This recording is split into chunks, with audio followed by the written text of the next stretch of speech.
Chapter 1323. The Grace of Rebirth? Tang Zheng was completely confused. The elder was very clear about what Tang Zheng was thinking. He smiled mysteriously and explained, "Only now do we understand that there is a savage aura in the blood of the witch clan. In the past, these savage auras had always been silent. Now they have been completely activated and have fused with our blood and bodies, completely changing us." Tang Zheng was shocked. "There's actually such a thing?" The elder nodded and sighed. "Yes, after we fuse with the savage aura, our future cultivation will be different." Tang Zheng vaguely guessed something. The savage aura will help us quickly increase our cultivation. In the future, if we meet another enemy, the witch clan will not be like this. We will become the warriors that Master is most proud of. Although the witch clan was known as a natural warrior, the witch clan in the 10,000 mountains did not display this trait. They were mostly protected by Tang Zheng. But from today onwards, this situation would completely change. They were about to become true warriors. The key to this door was already in the hands of the witch clan. As long as they turned the lock, everything would be solved. Tang Zheng and the witch clan became excited at the same time. Tang Zheng's excitement was not because he had such a capable assistant, but because he was truly happy for the witch clan. This was equivalent to the witch clan finding a gene hidden deep in their bloodline and fate. This was one of the important reasons why the witch clan became the witch clan. "Master, you have already controlled the savage aura. Your gains will be even greater." The elder looked at Tang Zheng with a burning gaze and said. When the other witch clan members heard this, they all stared at him. Without a doubt, the witch clan was also very shocked by the fact that Tang Zheng had controlled the savage aura. It was precisely because they had the savage aura in their bodies that they understood the difficulty of this matter better than others. The witch clan was also unable to control the savage aura, but after the savage aura merged with their bodies, it was of great benefit to them. But they had no way of controlling it. Now, Tang Zheng could actually control it.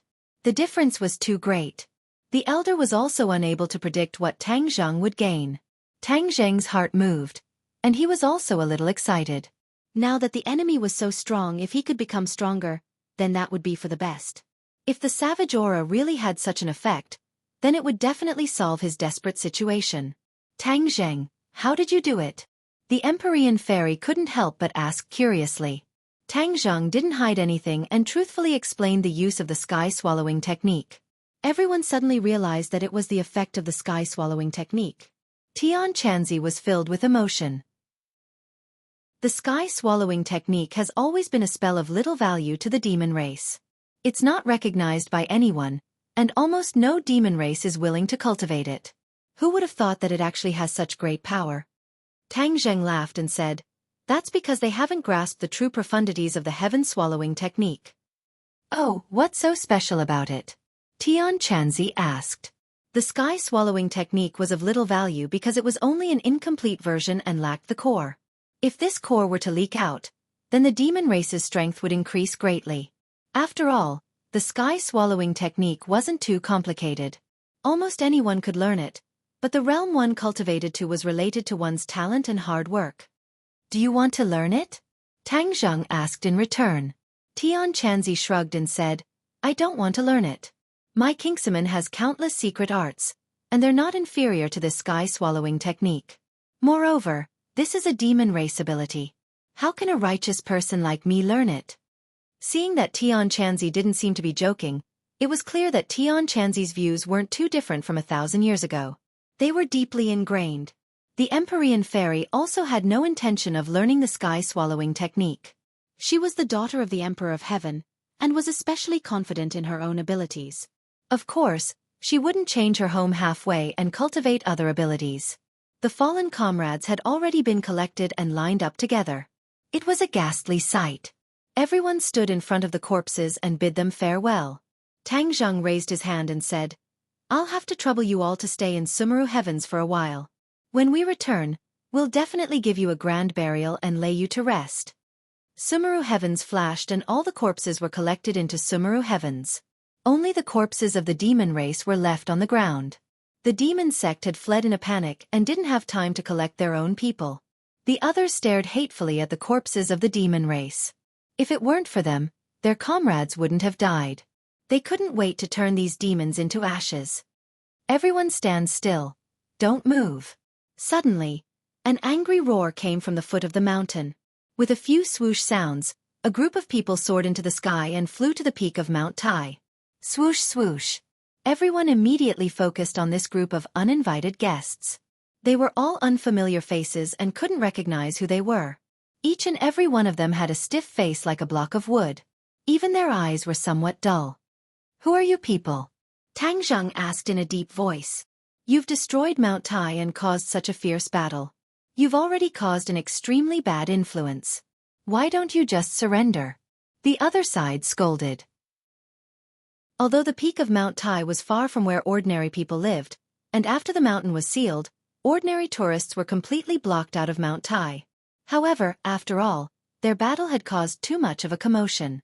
There were still many ordinary people who noticed the abnormality of Mount Tai. It could be said that it had caused panic among the ordinary people. Hearing the other party's arrogant and methodical tone, Tang Zheng thoughtfully said, "Why is it that the more I look at this group of people, the more they look like officials?" You guessed right. Your actions have seriously threatened the security of the country. Therefore, surrender and accept the punishment. The other side said firmly, not hiding their identity. Seeing the other side admit it so openly, Tang Zheng and the others were stunned. When did the officials become so unyielding? Only, Tang Zheng felt that it was somewhat laughable. Were they blind? Since they had seen the battle, did they still think that they were a match for Tang Zheng and the others? Or were they trying to take advantage of the situation?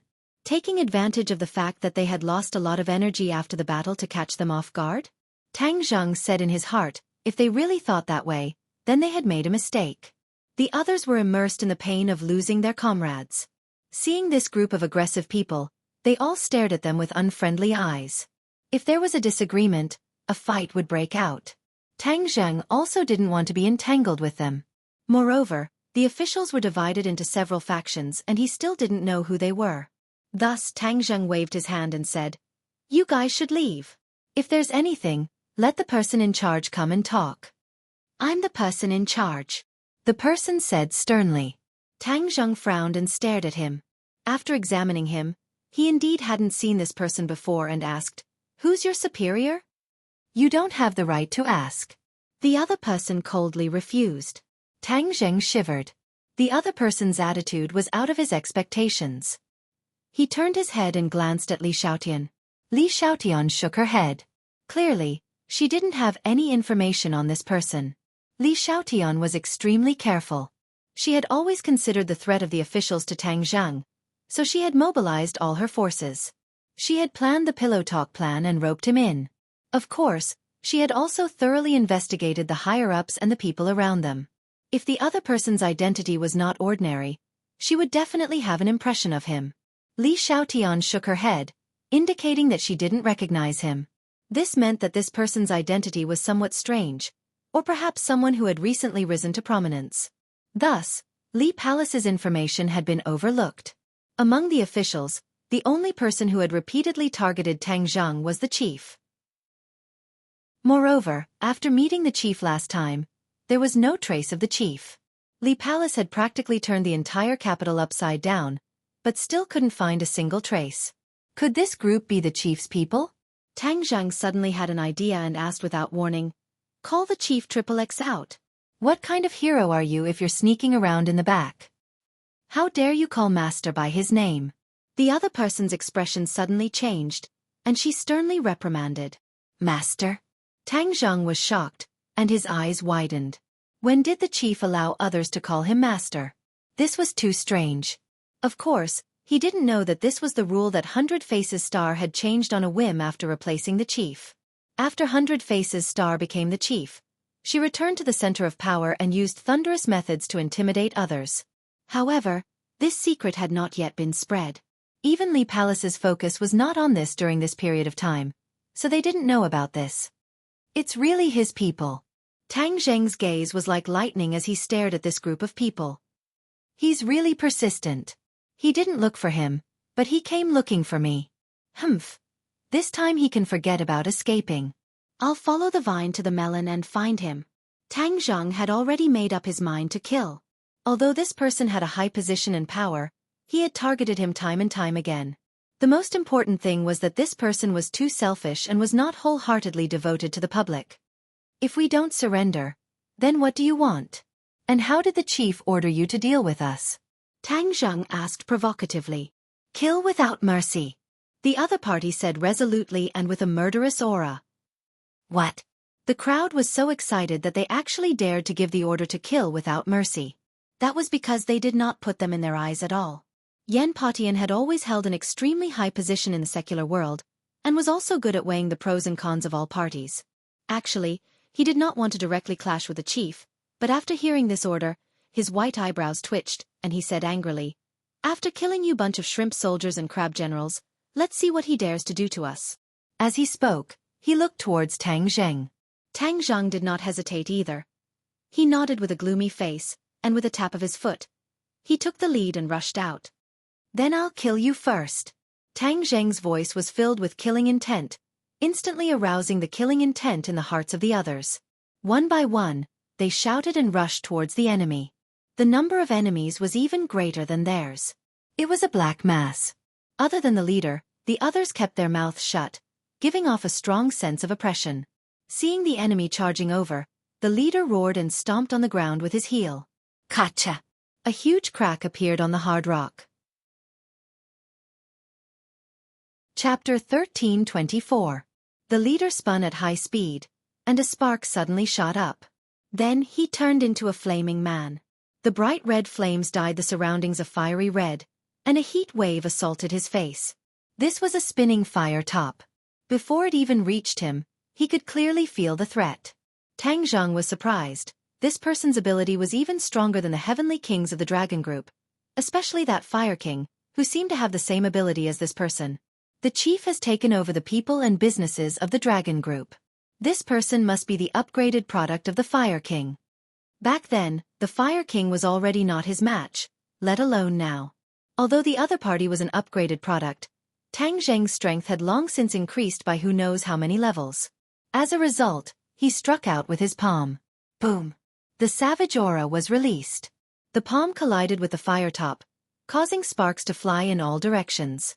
The savage aura was not afraid of flames at all, and quickly drilled into the opponent's chest. His chest caved in, but the other party did not fall, and the flames did not extinguish. Instead, the corner of his mouth revealed a sinister smile. Bang! His fist flew out at high speed, leaving his arm. Like a cannonball, it fiercely struck Tang Zheng's chest. The two of them retreated at the same time. The flames on the fist quickly jumped towards Tang Zheng's body, trying to ignite him. Tang Zheng's chest did not cave in. The chaotic Vajra spell blocked the fierce attack, but the chaotic Vajra spell was unable to block the corrosion of the flames. You're still too inexperienced to play with fire with me. With a thought, a burst of true fire jumped out from Tang Zheng's body, and the flames immediately wrapped around the other party's flames, completely refining them. After the fist struck Tang Zheng, it quickly flew back. Just as Tang Zheng extinguished the flames, the fist flew back to the leader's arm, as good as new. Tang Zheng's pupils constricted as he stared at the scene. After a while, he shouted as if he had just woken up from a dream. You are no longer human. The leader also stabilized his body, the flames on his body still burning fiercely. He lowered his head and looked at his chest. The huge pit that had sunk in made him look somewhat miserable, but his movements were not affected by it. It was even more impossible for him to be scared off. Just as Tang Zheng had guessed, he was not a life form but a mechanical warrior. His outer appearance was just a layer of silicone, disguising himself as a human. The mechanical warriors have been upgraded to such an extent. This is truly an eye-opener. Tang Zheng clicked his tongue in wonder. The power of technology was extremely powerful, and he had a deeper understanding of this. But you're still too weak, Tang Zheng said disdainfully. The wild aura has entered your body, let's see how long you can last. However, the leader acted as if he hadn't heard anything. He wasn't worried about that nuisance of a barbaric aura at all. Moreover, he was still standing there safe and sound. Tang Zheng's pupils shrank. He had a bad premonition. The barbaric aura would cause people to tremble at the sound of it and avoid it like the plague. However, it did not seem to have any effect on these mechanical warriors. At least that was the result for now. Tang Zheng turned pale with fright. He had always thought that no one could resist the destructive power of the savage aura, especially this kind of simple-minded brawny guy. But the final result showed that he was very wrong. He racked his brains and finally figured out the reason. Mechanical warriors are not life forms, they're just machines. The barbaric aura enters the meridians of the human body, which means that it's only effective on life forms. Naturally, you're not affected by it. If the barbaric aura really descends into the human world, other than the witch race and the demon race, wouldn't these mechanical warriors be able to survive as well? They wouldn't even need time to adapt. Tang Zheng sighed. Perhaps, Qiyu would never have dreamed that his painstaking plan would not only benefit himself, but also these mechanical warriors. Although you're not afraid of the barbaric aura, you're still overestimating yourself if you want to fight against me. Tang Zheng growled and charged at the other party again. Whoosh! A leg came down vertically. This was the heaven splitter that Qiyu had imparted to him when he made a bet with the inner demons. Ever since Qiyu went against him, he had almost never used or cultivated the heaven splitter. This was because Qiyu was too cunning. He was afraid that Qiyu would also leave a back door in the heaven splitter. If he used the heaven splitter to fight in the future, he would be in trouble. This time, he didn't have a suitable treasure, and the heaven swallowing technique was unpredictable. Therefore, he used the heaven splitter at the last moment. The heaven splitter had helped him defend against enemies before and was very powerful. When he used it again, it was as smooth as flowing water. One leg came down fiercely, and his aura was firmly locked on to the leader. The leader immediately realized the threat of death and shouted, "Vajra!" Boom! The earth shook and the mountains shook. A giant flew up from the bottom of the mountain and landed heavily on the mountain peak, protecting the leader. Bang! The heaven splitter hit Vajra's leg. Kacha, sparks flew from the leg, and electrical wires appeared. Vajra didn't move at all, as if this injury was just an itch. This wasn't the most frightening thing. The next scene completely stunned Tang Zheng, and he almost couldn't move his eyes away. The wound that was emitting sparks was actually healing automatically, just like a cultivator healing. Vajra was a giant mecha, and it actually had the ability to heal automatically. This was really terrifying. The leader seemed to have seen through Tang Zheng's shocked thoughts and smiled proudly. "How is it? Now you know how powerful Vajra is, right?" Tang Zheng did not say a word. Vajra's power was indeed beyond his imagination. However, he didn't know that the automatic healing displayed by Vajra was fundamentally different from that of cultivators. This was the power of technology. There were nanomachines in Vajra's body that specialized in healing. They were very faint and invisible to the naked eye. Therefore, Tang Zheng didn't see the nanomachines in the wound that was emitting sparks. "Vajra, kill him!" The leader waved his hand and ordered with a murderous aura. Bang! Just as he finished speaking, the figure of the Four Symbols warrior also descended from the sky. The Four Symbols warrior was the same size as a normal person. In front of Vajra, it was the difference between an ant and an elephant. "Haha, you dare to go against Vajra with this little ability?" The leader laughed in disdain. Tang Zheng's face was fierce as he ordered, "Four Symbols warrior, help me dismantle it." The Four Symbols warrior didn't say a word and charged towards Vajra. With every step it took, its body became much taller and bigger. Bang bang bang. Each of its footsteps was like a heavy drum, beating on one's soul. The Four Symbols warrior became bigger and bigger. The bureau chief was dumbfounded. This was his first time seeing the Four Symbols warrior, and he couldn't help but be deeply shocked. When the Four Symbols warrior arrived in front of Vajra, it also became a huge monster that was almost the same size as the mecha warriors. Vajra wasn't afraid and waved its huge fists to meet the Four Symbols warrior. Bang bang bang. They went back and forth, and their fists hit each other again and again. The Four Symbols warrior wasn't injured at all, but after Vajra took a few punches, its body had a few more wounds. It didn't have an invulnerable body like the Four Symbols warrior, but it had nanomachines, so its wounds were healing bit by bit. The two huge monsters made the battlefield a mess, and the corpses of the demons were almost trampled into the ground by them. Bang! The two fought to the edge of the cliff, but they still didn't retreat. After their fists hit each other, they fell from the cliff at the same time. Tang Zheng was shocked and rushed to the edge of the cliff. He realized that the two were falling very fast, and in the blink of an eye, they passed through the clouds halfway up the mountain. Boom! A loud sound came from the bottom of the mountain, and Mount Tai seemed to shake a little. Rocks rolled down and rumbled as they fell again. Tang Zheng was shocked. Why was there only one falling sound? Was it the four symbols warrior or Vajra? Haha, your thing is already smashed into pieces. The leader laughed maniacally. Tang Zheng focused, as if wanting to see through the clouds and see what was happening below. Rumble! A deafening sound came from below the clouds. Tang Zheng's eyes widened as he saw a huge monster flying up from below the clouds. Vajra! Tang Zheng exclaimed. Both of Vajra's feet were spurting flames, allowing it to fly freely. Obviously, the loud crash was made by the four symbols warrior. Could it be that the four symbols warrior is injured? The mountain was so high that his firm belief in the four symbols warrior couldn't help but waver. No, it's definitely fine. Back in the world of spirits and souls, it was fine even after falling into such a dangerous river. How could it be fine after falling from a mountain? Moreover, it has broken its seal and is even more powerful than before. The leader didn't know this and taunted without restraint. He and Vajra attacked from the front and back, glaring at Tang Zheng.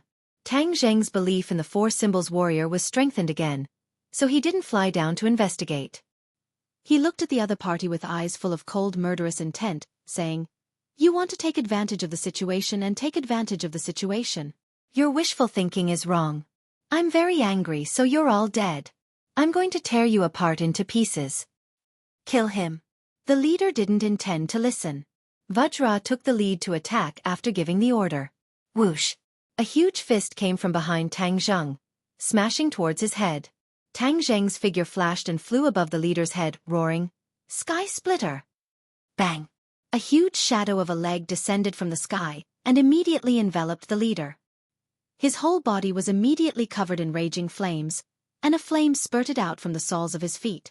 It spun rapidly and collided with the shadow of the leg. Boom! There was a loud explosion and sparks flew everywhere. The flames on the leader's body were extinguished and puffs of green smoke rose. He knelt on the ground with Tang Zheng's leg on his shoulder. This leg struck his shoulder quickly, ruthlessly, and accurately. The huge force immediately caused him to kneel on the ground and his knees to shatter. He didn't have nanomachines like Vajra, so this huge wound couldn't be repaired. He could only raise his hands with difficulty and grab Tang Zheng's leg. "Humph, is this all you've got? I haven't used up all my strength yet." After Tang Zheng said this, a surge of power spurted out from his leg, like the straw that broke the camel's back. Clang! Chapter 13:25. The leader fell apart into a pile of parts, but it didn't affect the movements of the other mechanical warriors. Their gazes didn't even change. These were mechanical warriors, true killing machines without any emotions. No matter how much they looked like humans, they were still cold and lifeless. Whoosh! King Kong attacked fiercely from behind. Tang Zheng tilted his body slightly in an attempt to dodge the attack. Boom! With a loud boom, the mountain shook and the earth quaked. The four symbols venerable quietly appeared on the mountain peak. With a single kick, he swept the Vajra. King Kong fell to the ground, causing the earth to tremble again. The battle between the two behemoths affected the others, and they were too late to avoid it. The four symbols venerable pounced on King Kong as soon as he fell. Tang Zheng was delighted and couldn't hide his joy. He shouted excitedly, "For symbols venerable, finish him off." The four symbols venerable had a tacit understanding and attacked even more fiercely. King Kong stood up and flames rose from the soles of his feet and flew into the air. The four symbols venerable wasn't worried at all. He stomped heavily on the ground and shot into the sky like a cannonball. His huge fist hit King Kong's soles directly. Crack! King Kong's feet immediately shattered into pieces with sparks flying everywhere. The nanomachines quickly repaired it. Seeing this, Tang Zheng immediately reminded loudly, "For symbols venerable, take advantage of this opportunity to defeat him completely." The four symbols venerable didn't say a word, but he deeply understood Tang Zheng's intention. His punches and kicks weren't fast, but King Kong couldn't evade them at all. It was as if only these two were left in this battle. The others paled in comparison. After all, such an earth-shattering battle was rare. In the distance stood a person. Junko. Junko was very secretive and it was difficult for others to discover her presence. She was under the orders of Multiform to pay close attention to the situation. Of course, The focus was on the battle between Tang Zheng and the demons. Multiform was very interested in this dispute. Qiyu actually wanted to bring the wildlands back to the world. His ambition wasn't small. Multiform was someone from ancient times and was no stranger to the wildlands. He knew how powerful they were. Of course, he didn't want the wildlands to reappear in the world. After all, his desire for power had already sprouted, and he wouldn't allow anything to happen from his hands. The reappearance of the wildlands meant that Qiyu would rule the world, and there would be no place for him to play. Therefore, he had the same request as Tang Zheng. Both of them did not want the wildlands to reappear in the world. However, in order to preserve his strength, he did not want to act rashly. Therefore, he had been ordering Junko to sit on the mountain and watch the tigers fight, so that he could reap the benefits. His wishful thinking was very good, and he even succeeded. Qiyu and Tang Zheng were both injured. However, the 100-change Star Sovereign did not expect that the great Qiyu would be chased and beaten by Tang Zheng. This was too humiliating. As someone from the ancient past, he also blushed with shame and criticized Qiyu. However, he did not hesitate for long and made a decision. In the end, his eyes locked on Tang Zheng. After all, Tang Zheng was a rising star. The impression he gave the 100-change Star Sovereign was far less than Qiyu. Qiyu made the 100-change Star Sovereign fearful. Even if Qiyu looked injured, who knew if he was deliberately mystifying? Therefore, the 100-change Star Sovereign made a decision almost without hesitation. Tang Zheng had ruined his plans time and time again. The 100-change Star Sovereign naturally wanted to get rid of this stumbling block, especially when this was a once-in-a-lifetime opportunity. Now, the 100-change Star Sovereign had just succeeded in seizing power. Countless eyes were watching him, and he could not leave the capital. Otherwise, he would definitely come personally and catch Tang Zheng off guard. He couldn't do it himself, so he sent his most trusted Junko to lead the mechanical warriors and King Kong. He took them from the previous leader. He did not feel sorry for them and directly sent them to fight, hoping to win in one battle. Junko looked at the battle on the peak of Mount Tai from afar. Her eyes were wide open, and her delicate face was full of killing intent. She originally thought that picking up scraps would be an easy task. After all, the battle between Tang Zheng and the Demon Clan was so fierce, and the consumption and damage were great. She had seen the strength of the mechanical warriors and King Kong, so she was very confident. However, she did not expect that although this team suffered heavy losses, their will to fight was as strong as the sun in the sky.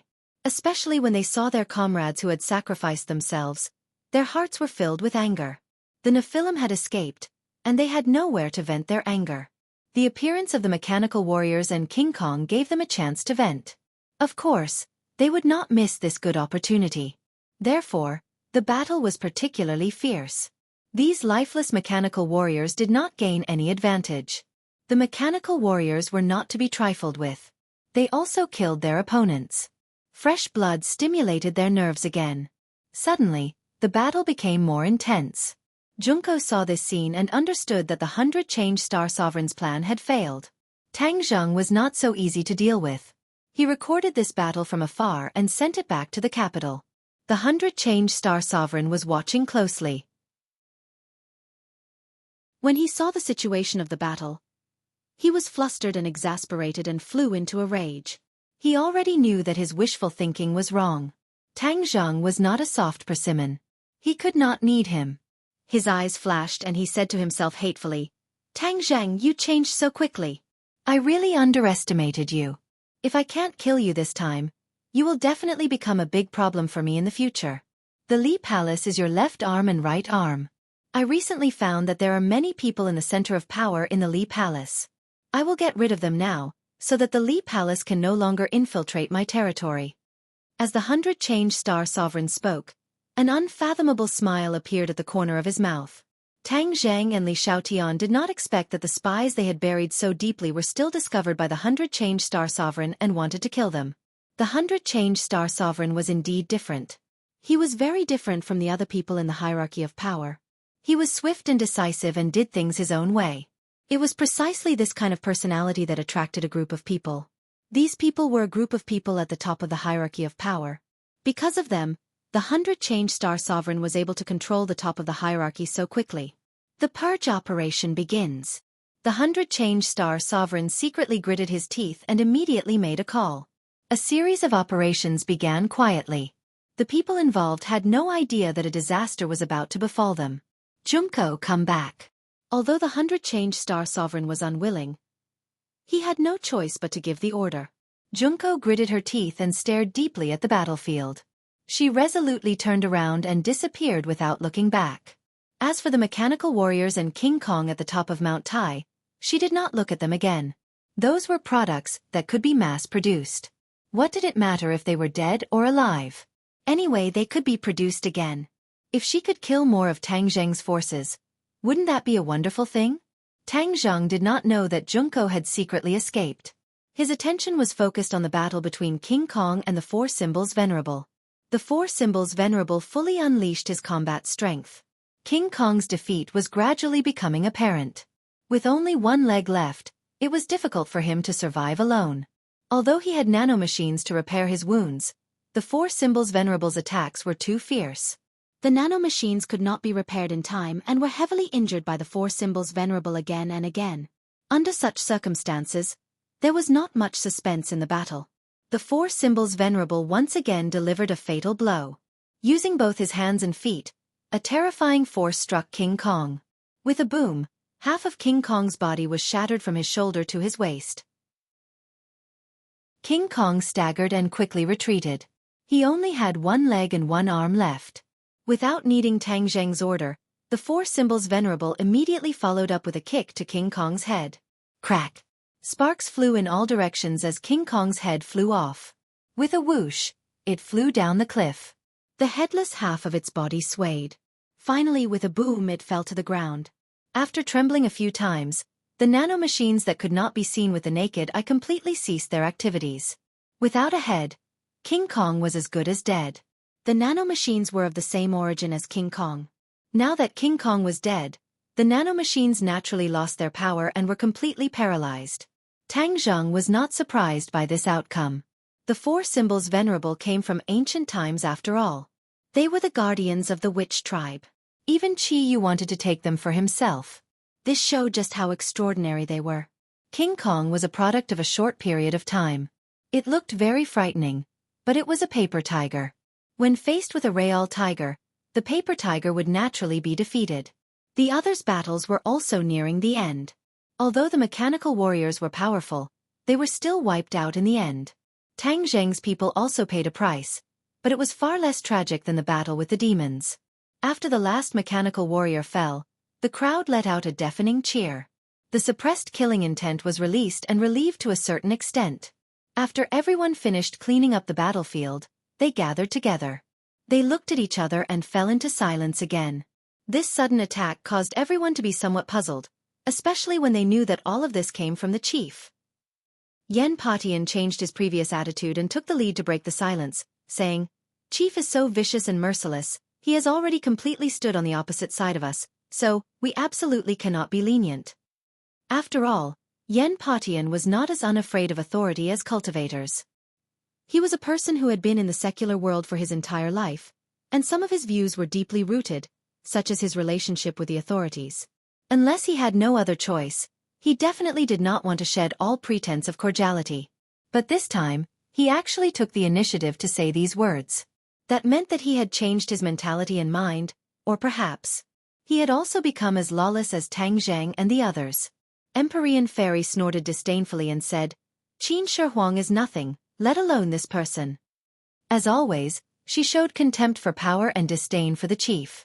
Tang Zheng's face was gloomy as he looked at the messy battlefield. His tone became deep as he said, "Even if you have to dig 3 feet into the ground, you have to find him for me."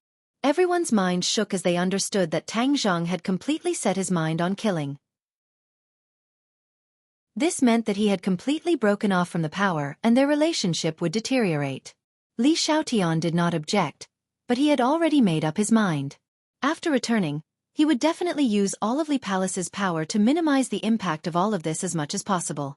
It was not to the extent where Tang Zheng would truly be at odds with the power level, where he would strive for the support of more people, and only burn the flames of war towards the chief. "Let's go home."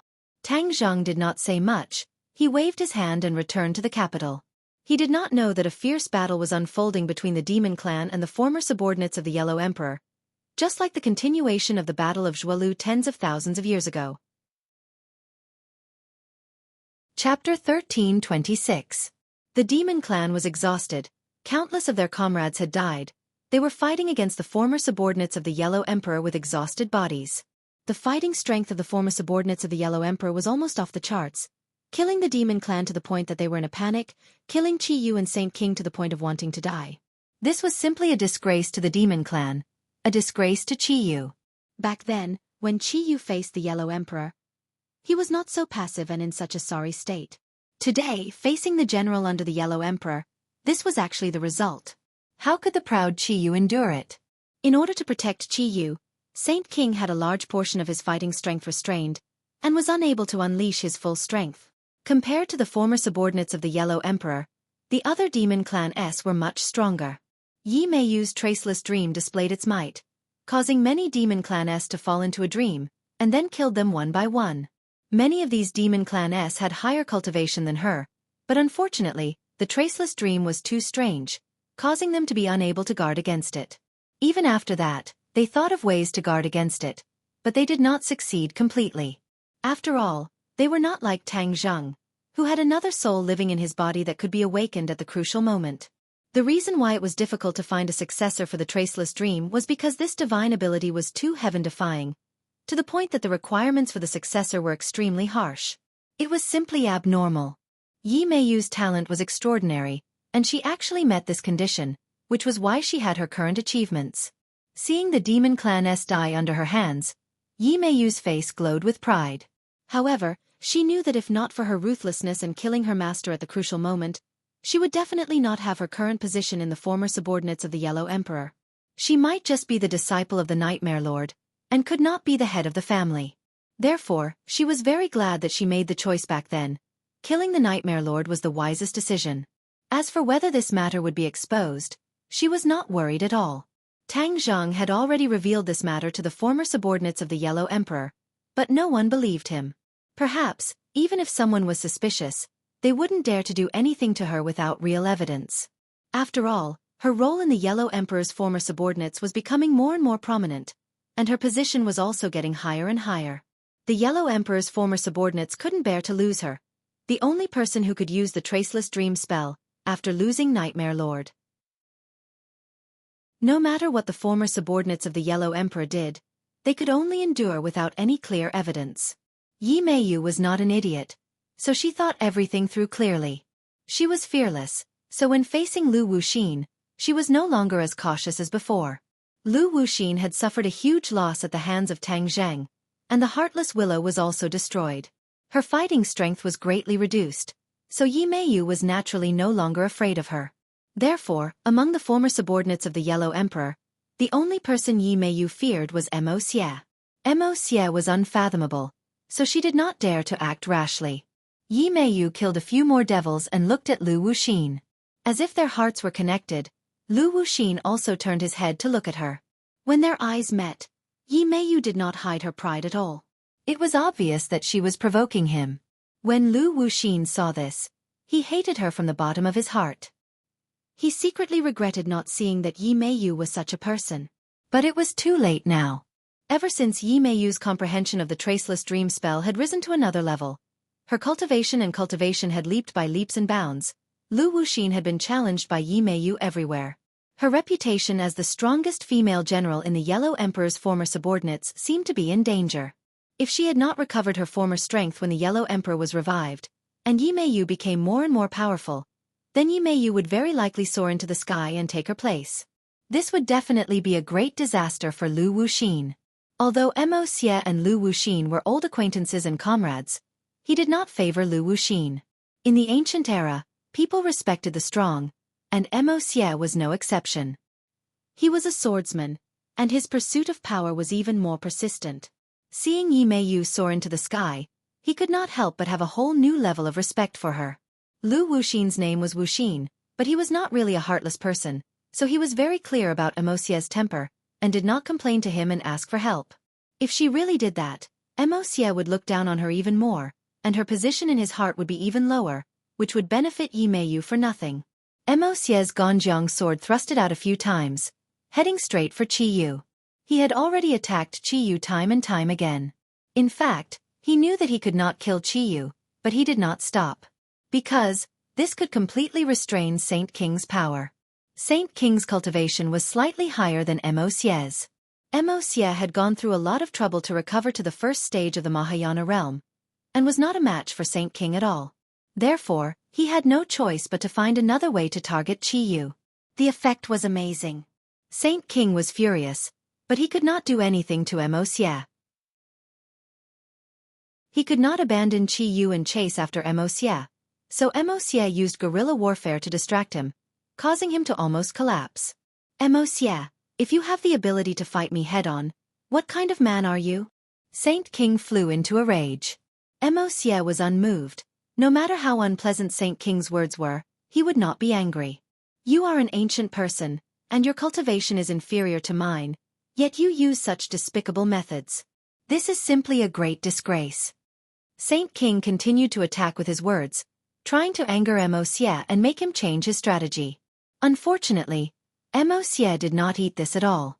As an ancient person who had been famous for a long time, his cultivation was not as good as Saint King's. This was indeed not a glorious thing. But Mo Xie was not worried at all. This was because his cultivation recovered very quickly. Ever since he was resurrected, his cultivation had improved by 1,000 miles. Especially recently, it was like the speed of a rocket. This was all within his expectations. After some time, his cultivation would recover to its previous peak level. Then, it would be a piece of cake for him to deal with a saint monarch. It was precisely because he knew that this group of people recovered their cultivation quickly that he was determined to intercept and kill the demons halfway. Qi Yu was the same as him, or even faster than him. Once he adapted to his new body and new environment, he would soar to the sky. At that time, Mo Xie would not be Qi Yu's opponent at all. The only one who could contend against Qi Yu would be the Yellow Emperor. This was equivalent to throwing a hot potato to the Yellow Emperor. As a subordinate, this was where Mo Xie was not competent. Of course, he did not want to leave the mess to the Yellow Emperor. He wanted to settle everything, and once the Yellow Emperor was resurrected, he would not have to worry about these messy things. Therefore, he was determined to win this battle. Not only did he want to annihilate the demons, he also wanted to take advantage of the fact that Qi Yu had not recovered to kill him. Seeing that his repeated attacks were unable to truly harm Qi Yu, and were unable to completely deal with Saint King, Mo Xie could not help but be worried. Especially when he saw that Qi Yu was like an old monk in meditation, completely ignoring the battle in the outside world. Mo Xie became even more worried. Qi Yu threw away the distracting thoughts of the outside world and focused on healing himself. Once his injuries were healed, Mo Xie's plan would be ruined. But his cultivation was one level lower than Saint King's, so how could he kill Saint King? Mo Xie was racking his brains. Suddenly, he had an idea. His gaze landed on the valiant and heroic Yi Meiyu as he shouted, "Meiyu, lend me a hand." When Yi Meiyu heard this voice, she flew to Mo Xie's side as if she had been injected with chicken blood. Mo Xie nodded at her meaningfully. Yi Meiyu understood and activated the traceless dream technique, causing everything in front of her to change. All of these changes were extremely subtle, without a trace, as if they were real. Saint King did not know at all. He had already prepared a new attack. The heaven-splitting axe fiercely attacked Mo Xie. They were cultivators, and their attacks did not have to be close. Therefore, even if they were far away, their attacks could still be fatal. Saint King was also flustered and exasperated. This attack had been brewing for a long time, and was extremely powerful. The heaven-splitting axe streaked across the sky and enveloped Mo Xie. Mo Xie raised his sword and tried to block it. A mantis trying to stop a chariot. Saint King said disdainfully. Just as the heaven-splitting axe was about to hit Mo Xie, a loud shout exploded in Saint King's ears. "Stop!" Unknowingly, Qi Yu stood up and stared at Saint King with vigor. That loud shout came from Qi Yu's mouth. Saint King was overjoyed. Looking at Qi Yu's aura, it was obvious that he had completely recovered. He immediately stopped the heaven-splitting axe in midair and cheered. "Ancestor, you have finished healing. Congratulations. Your subordinate is useless. I was unable to defeat these despicable Yellow Emperor's old subordinates." Qi Yu's expression was unsettled and said disdainfully, "These Yellow Emperor's old subordinates are truly despicable. Now we are going to kill them all." Saint King beamed with joy and nodded his head in agreement. "Ancestor, you are right. In front of you, they are nothing but clay chickens and pottery dogs, unable to withstand a single blow." Saint King was only focused on complimenting Qi Yu, and did not notice that the corner of Mosie's mouth curved into an unfathomable cold smile. "Qi Yu, Saint King, who do you think you are, daring to challenge me? Now I will kill you and throw away your helmet and armor." Mosie suddenly opened his mouth, spouting nonsense. Saint King and Qi Yu flew into a rage, and attacked him at the same time. Saint King could not wait any longer and rushed out first, roaring in exasperation. "You dare to be rude to Ancestor. Ancestor does not need to do anything. I can also kill you." Whoosh! Saint King's heaven-splitting axe immediately arrived above Mosie's head. He looked down from above, and with the heaven-splitting axe in his hand, he really had the aura of splitting heaven and earth. Mosie raised his sword, and just like before, he tried to block. Qi Yu followed closely behind Saint King, and was only a step away. Suddenly, Qi Yu made his move, and a cold light appeared in his hand. The cold light flew straight out, but it did not shoot towards Mosie, and with a poof, it sank into Saint King's back. Ah! Saint King was ambushed, and let out a heart-wrenching scream. He turned around abruptly, but saw an unexpected face. Qi Yu! It was actually Qi Yu who attacked from behind, and gave him a fatal blow. That cold light had already penetrated his body, and injured his lungs. Saint King stared at Qi Yu with mixed feelings and asked, "Ancestor, what are you doing? Why are you doing this?" "Because you deserve to die." Qi Yu suddenly sneered, and said murderously. Saint King's pupils shrank and he stared straight at Qi Yu and shouted, "No, you are not Ancestor, you are not." Poof. Chapter 13:27. The Ganjiang sword pierced through Saint King's chest. Mosie held the sword with both hands and smiled. Saint King's heart was pierced through and shattered by the powerful sword intent. However, Saint King was not dead yet. Instead, he turned his head and looked at Mosie who was right in front of him, then looked at Qi Yu and said in despair, "What is going on?" Qi Yu suddenly opened his mouth and said disdainfully, "Haven't you heard of the Heart's Dream Traceless spell?" Heart's Dream Traceless? Saint King was at a loss. Nightmare had died a long time ago, so his divine ability had not been passed down. Of course, the demons did not know about a divine ability from tens of thousands of years ago. Saint King's attention was focused on Qi Yu when Yi Mei Yu used the Heart's Dream to kill the other opponents, so he did not notice any clues. In the end, he was finally tricked by Yi Mei Yu. "Who the hell are you?" Saint King's mouth was already bleeding as he glared at Qi Yu and asked. "Of course I'm Yi Mei Yu." As if his vision blurred, Qi Yu changed his appearance and became Yi Mei Yu. Saint King's pupils constricted as he shouted hysterically, "You actually deceived my eyes." After Mosie absorbed Saint King's attention, Yi Mei Yu took advantage of the Saint King's unpreparedness and used the Heart's Dream Traceless spell without a trace.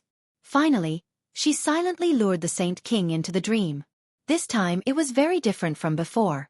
In the past, in the dreams that Yi Mei Yu created, she was the only living being. No matter how many people or things there were, they were all illusions. This time it was completely different.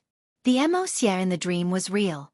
This was the change brought about by Yi Mei Yu's cultivation and attainments. He could let others enter the dream she created and become her assistant to help her defeat her enemies. The two of them worked together perfectly and successfully killed Saint King. Qi Yu had been healing with his eyes closed.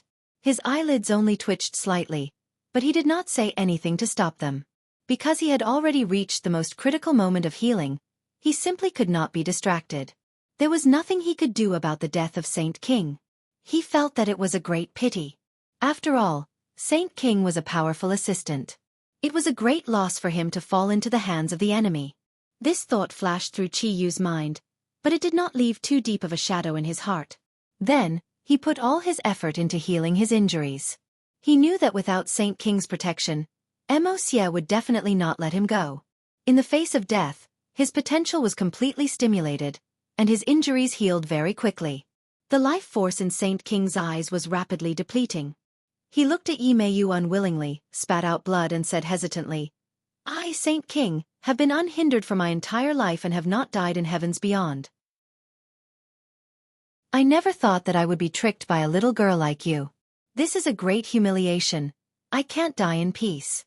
Yi Meiyu said proudly, this should be your honor to die in my hands. Go to hell. Saint King suddenly had a flash of consciousness before his death, and suddenly exploded, breaking away from the Ganjiang sword. A strange scene appeared. Not a single drop of blood fell to the ground, but all of it was absorbed by the Ganjiang sword. The Ganjiang sword turned blood red. Whiz! The heaven-splitting axe flew out from Saint King's hands and directly slashed towards Yi Meiyu.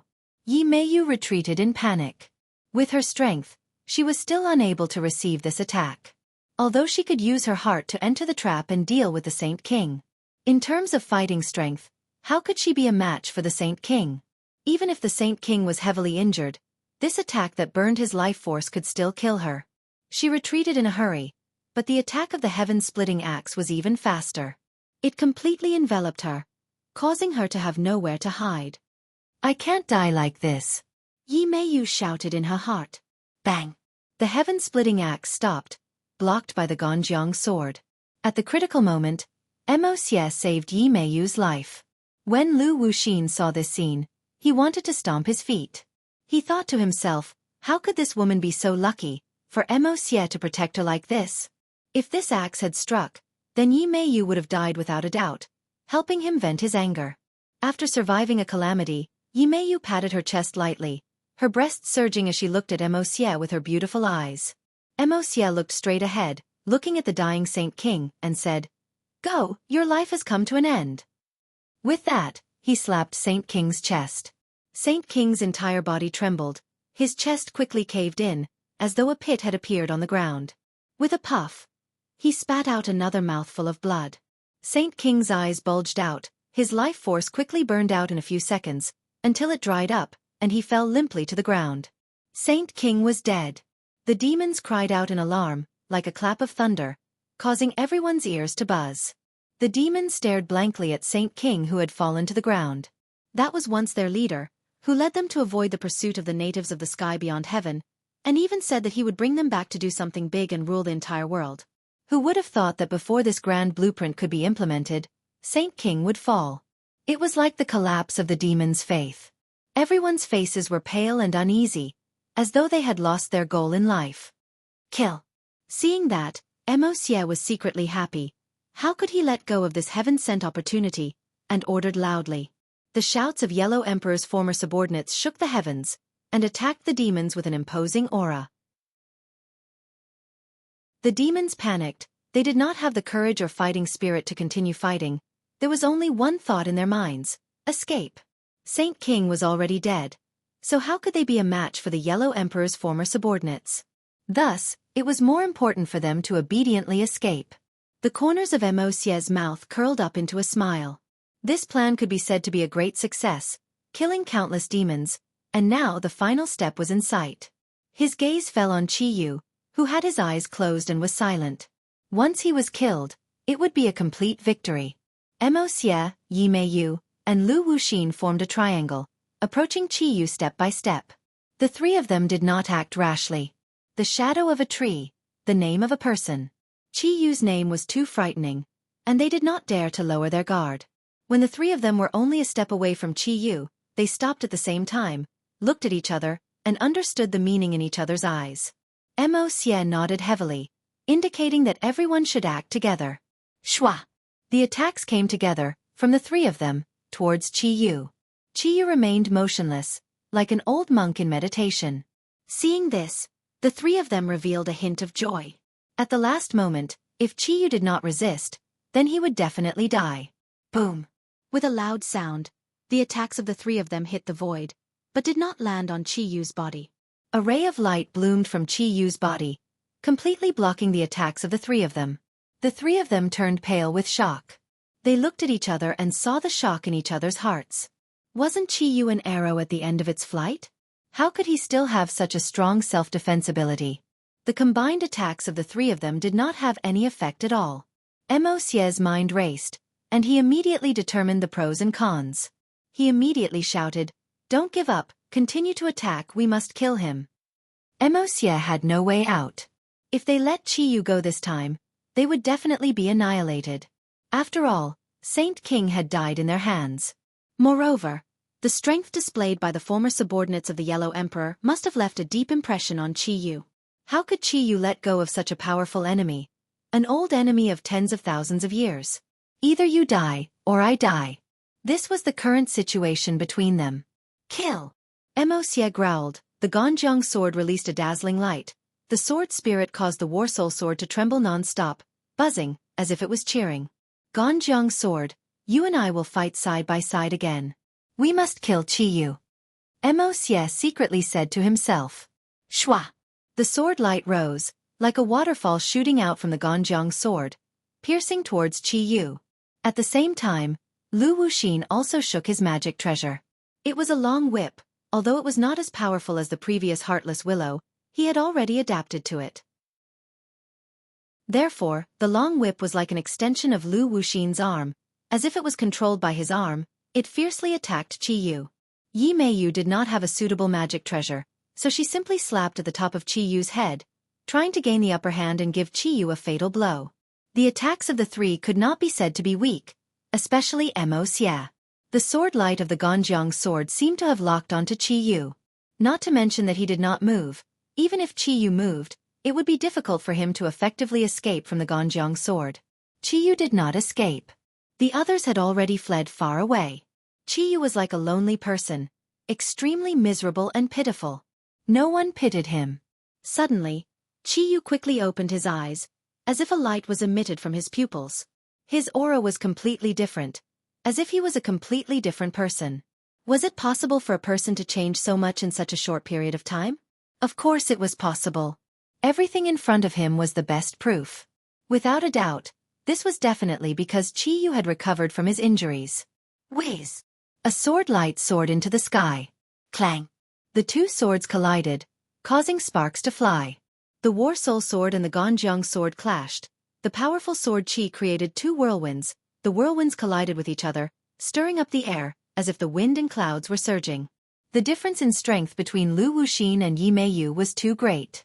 Before their attacks could reach Qiyu, they were pushed back by the berserk aura. This is... Their expressions changed drastically at the same time as they muttered to themselves, not knowing what to do. Qiyu's injuries had healed, so should they fight or retreat? Since the two of them could kill the Saint King, then if the three of them worked together, would they be able to kill Qiyu? This thought ignited in the hearts of the two of them. However, Xia was not so optimistic in his heart. As the person involved, he knew the power of this sword strike the best. It was the power that came back from the Ganjiang sword that shook his soul, causing his arm to tremble and the Ganjiang sword to almost fly out of his hand. Kill!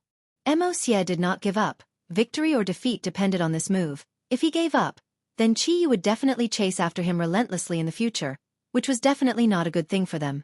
It would be better to take a gamble. If they could kill Qiyu, that would be the greatest victory.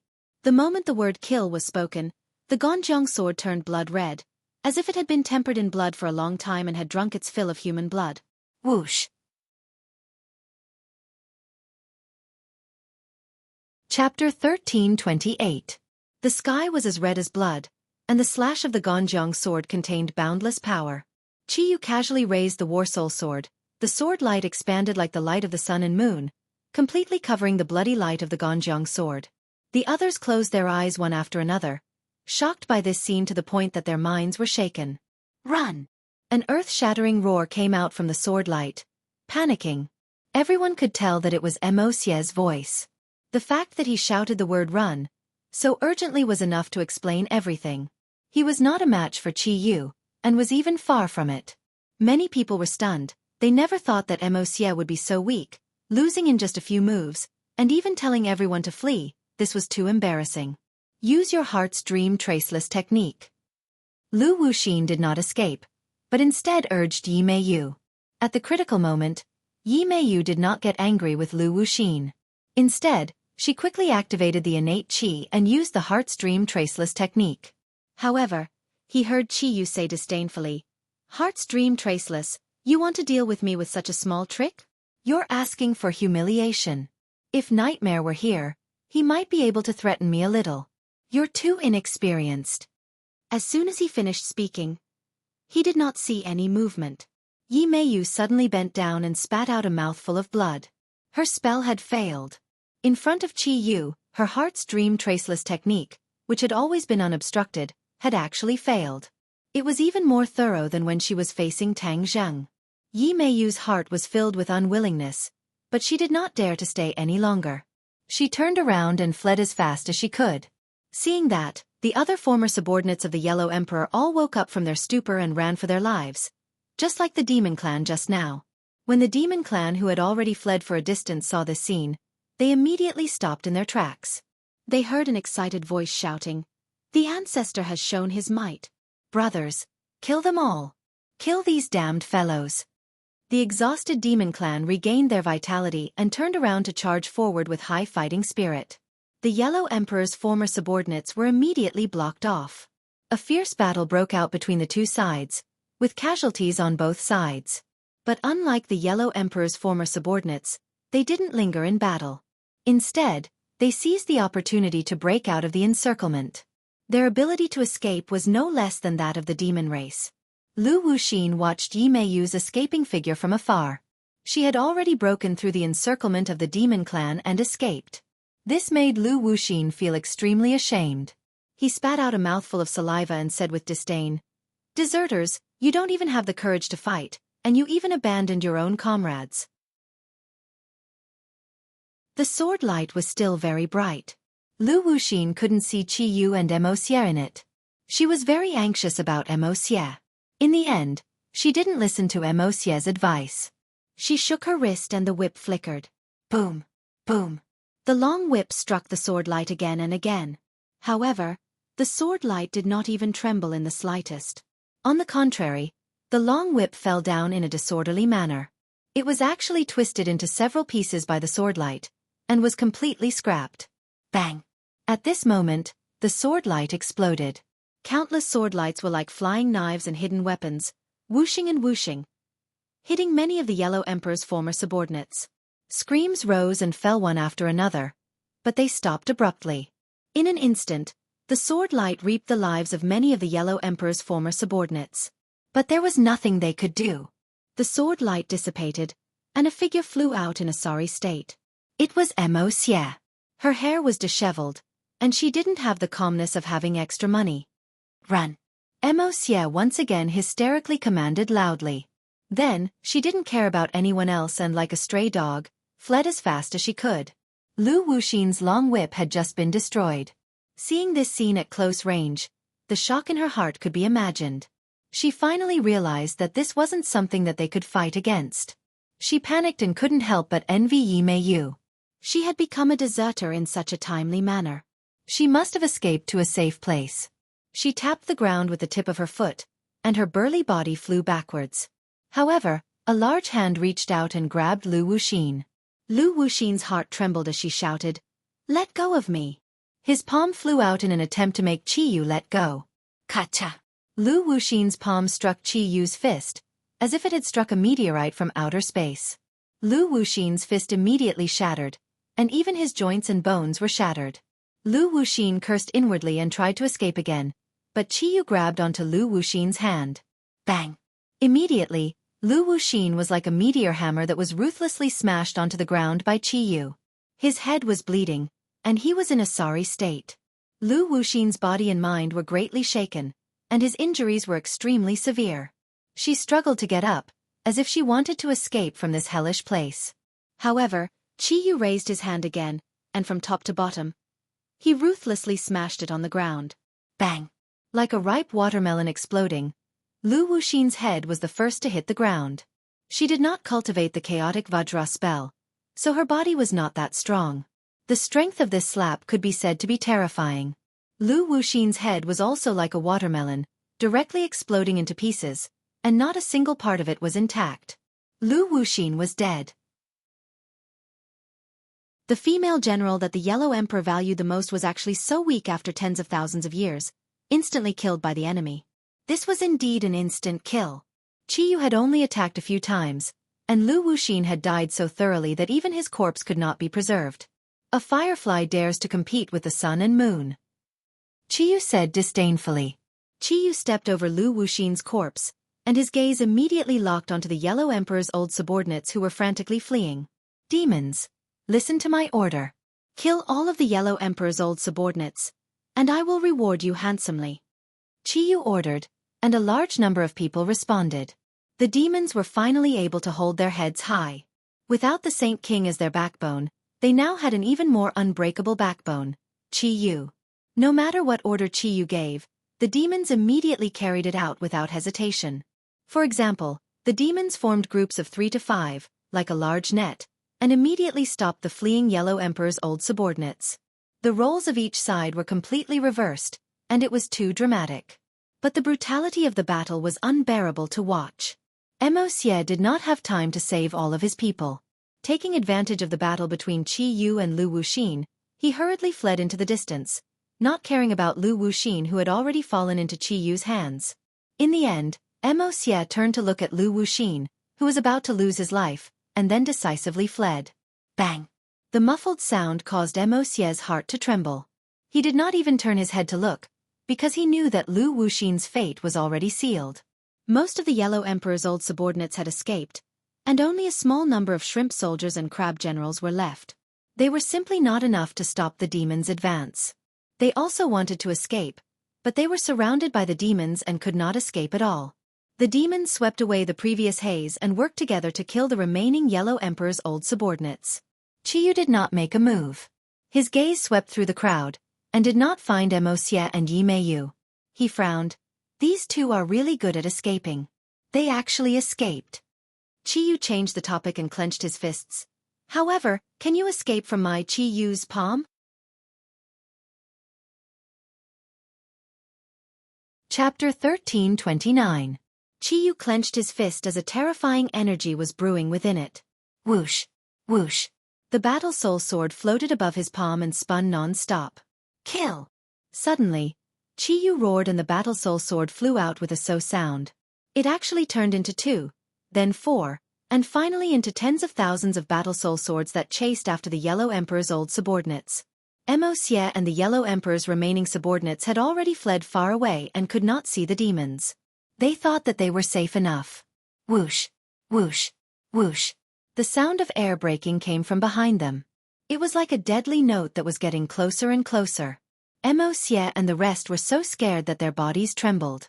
They quickly turned around and saw the battle soul sword shining with a dazzling sword light. It had already caught up to them. Dodge! Wuxia shouted. He was an expert in the way of the sword and understood how terrifying this attack was. The Yellow Emperor's subordinates acted as if they were facing a great enemy. They took out their treasures and tried to block it. Puff! The War Soul sword cut through iron like it was mud, and the treasures were shattered. They were not a match for the War Soul sword at all. The old subordinates of the Yellow Emperor stared with their eyes wide open, looking at the wound on their chest in disbelief. The wounds were not big and looked like a thin line. However, blood flowed out from this small wound. Bang! Bang! Bang! The sound of people falling to the ground could be heard. Other than Wuxia, the rest of them were dead. This was equivalent to more than half of the Yellow Emperor's subordinates being killed. It could be said that the losses were extremely heavy. Wuxia did not have time to be shocked. At the crucial moment, he took out the Ganjiang sword and blocked the attack with a clang. He was like a meteorite from outer space, directly flying out. He only glanced at those subordinates who had fallen to the ground with a loud bang from afar. Then, he didn't dare to linger in the slightest. He didn't even have time to wipe the blood from the corner of his mouth before he fled as fast as he could. Wuxia was shocked. He knew that Qiyu's cultivation had far surpassed his. When Qiyu was enraged, blood flowed. He had no way to block it. If he did not escape quickly, the others would end up like him. He could only run for his life and luckily preserve his life. Right now, only by reviving Master can we fight against Qiyu. I have to revive Master as soon as possible. Wuxia secretly made up his mind.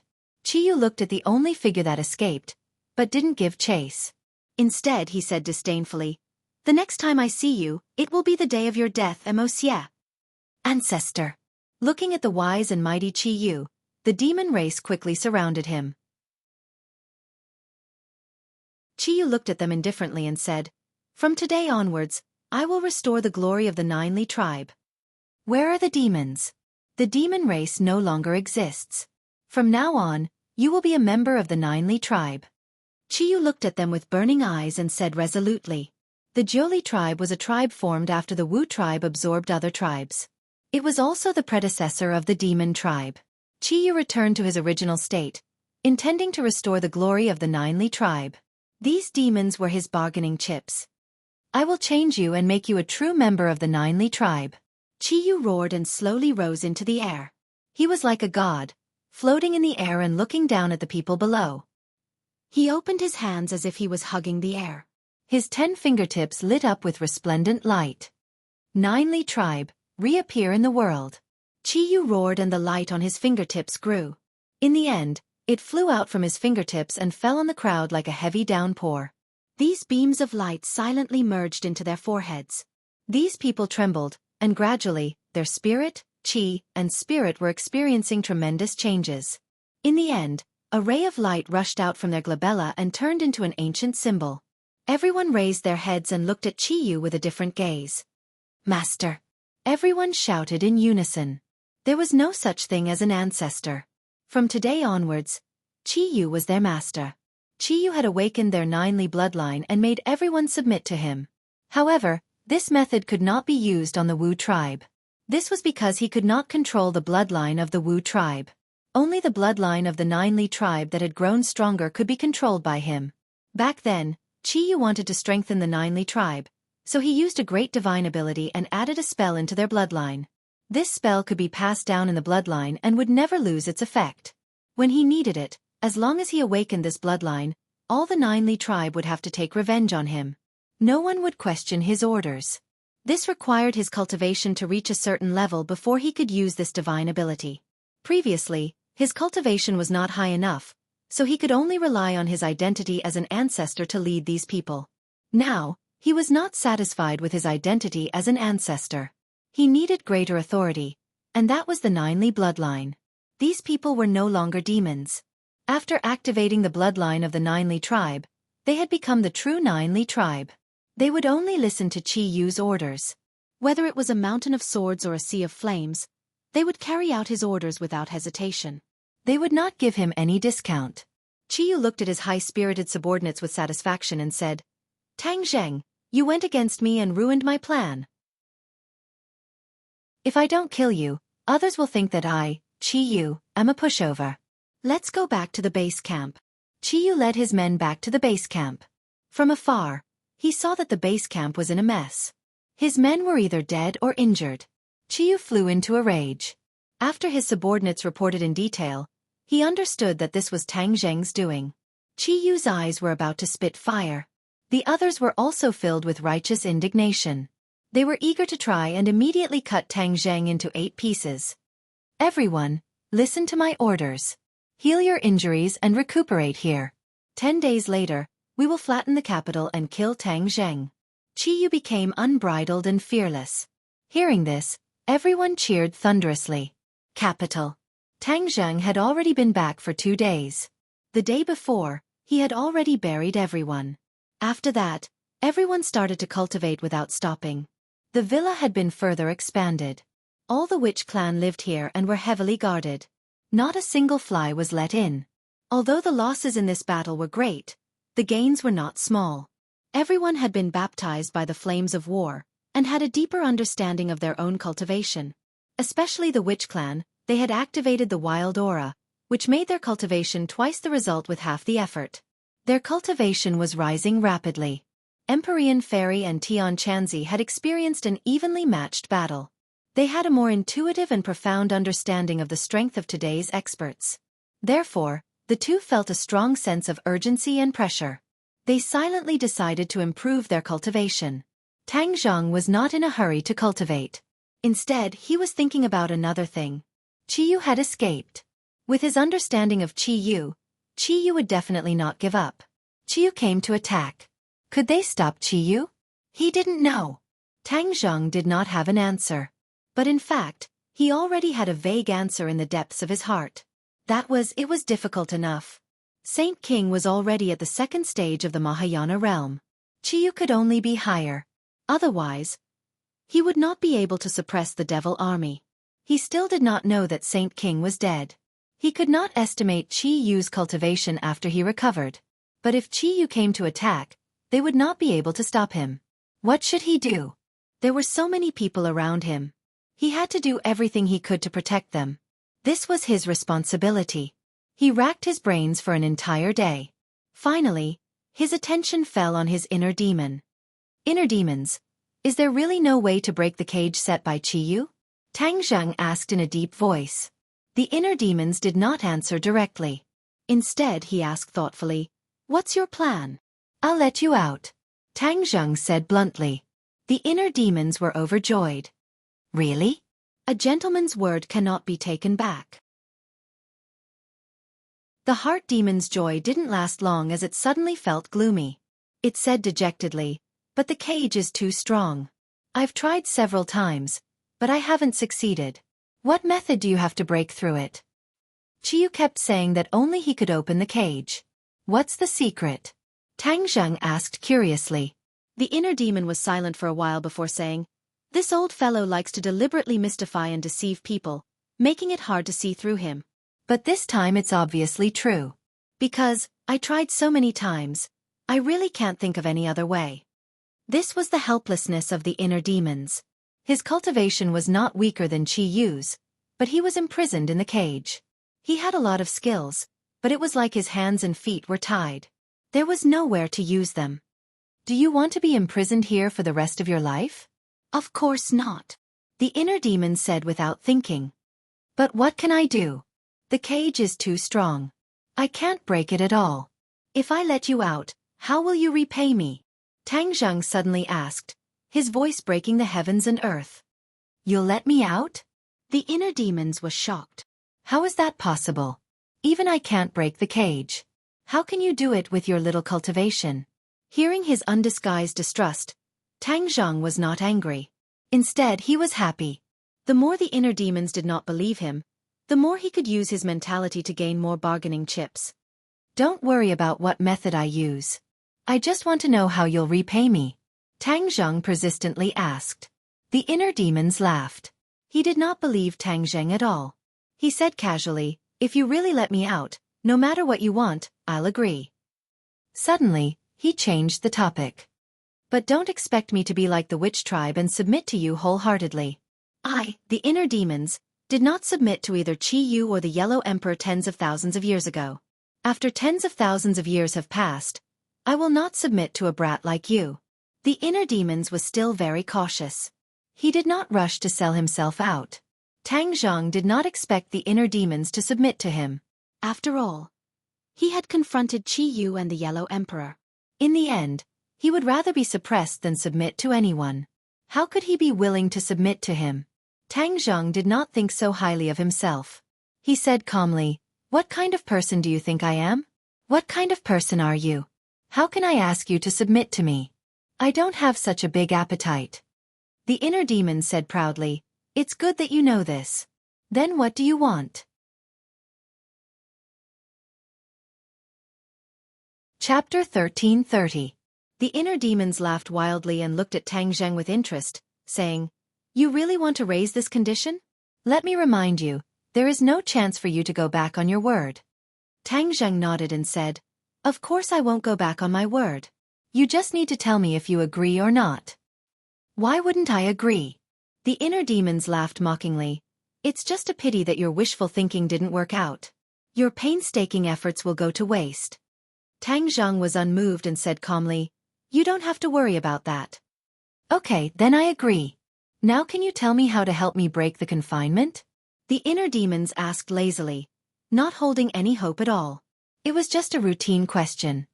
"Do you still remember Qi Yu's heart blood?" Tang Zheng asked. "Of course I remember. Isn't it in Qi Yu's heart? What does that have to do with it?" The inner demons asked in confusion. Tang Zheng smiled indifferently. Normal people wouldn't think of this because they weren't involved. They didn't feel the power of Qi Yu's heart blood and its enormous power.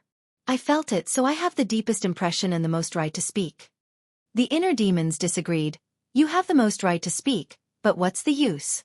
Don't tell me that breaking the confinement has something to do with Qi Yu's heartblood? The inner demons knew about the existence of Qi Yu's heartblood, but they never thought about the connection between Qi Yu's heartblood and the confinement. Even Tang Zheng had never thought about this connection. It was a sudden thought. Although he hadn't tested it, he still had a glimmer of hope in his heart. What if it succeeded? He would treat it as a last resort. Why did he think that Qi Yu's heartblood could break the confinement? This was because Qi Yu had always said that Qi Yu's blood contained a part of his power, which was very important to him. Later on, he had no choice but to leave Tang Zheng's body. A portion of Qi Yu's heartblood's energy fused with Qi Yu's soul and was taken away. However, a portion of Qi Yu's heartblood's energy remained. All this time, Tang Zheng had never touched this part of Qi Yu's heart. Perhaps it was because he was afraid of Qi Yu and thought that the things he left behind might not be 100% safe.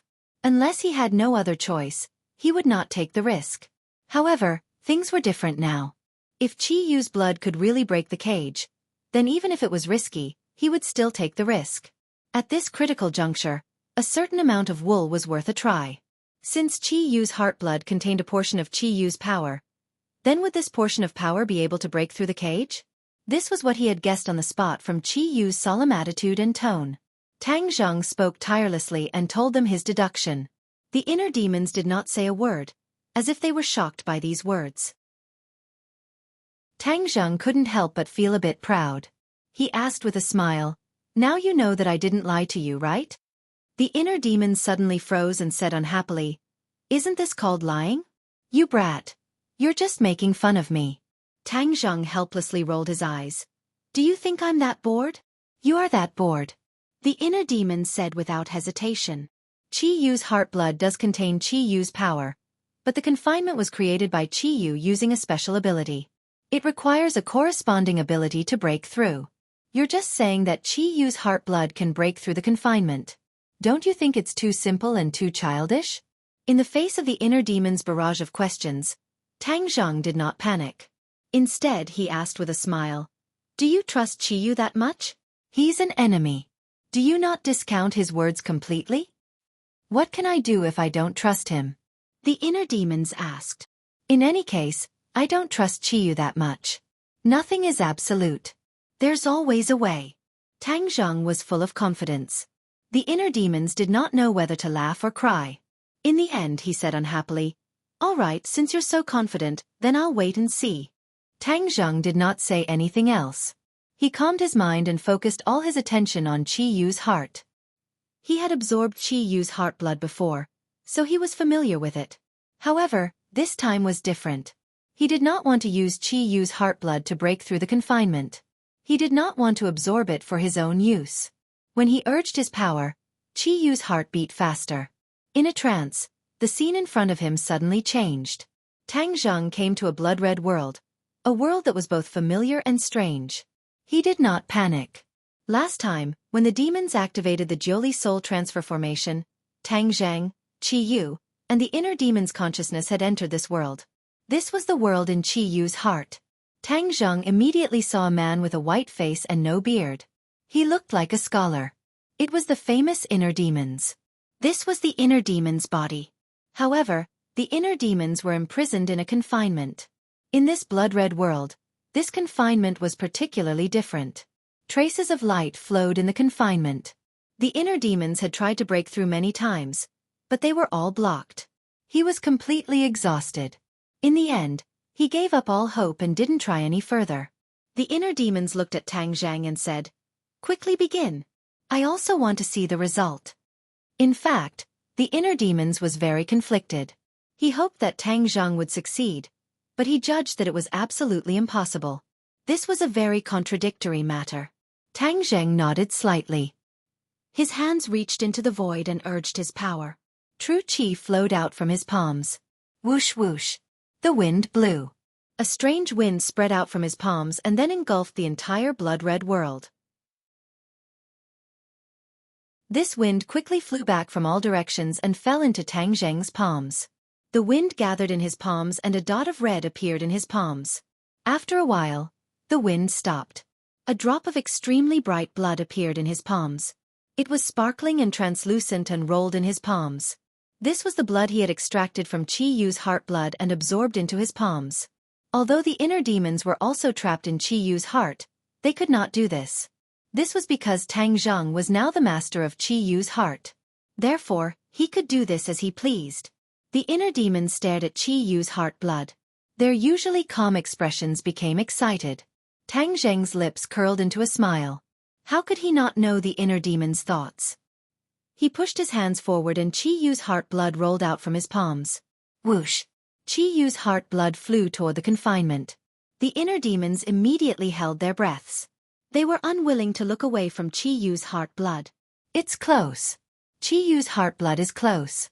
The inner demons secretly shouted. Tang Zheng also stared at Qi Yu's heart blood with full concentration. Finally, pa! Qi Yu's heart blood was poured into the confinement. The flowing light on the confinement immediately came to life. It was suffused with a myriad of colors and was exceptionally brilliant.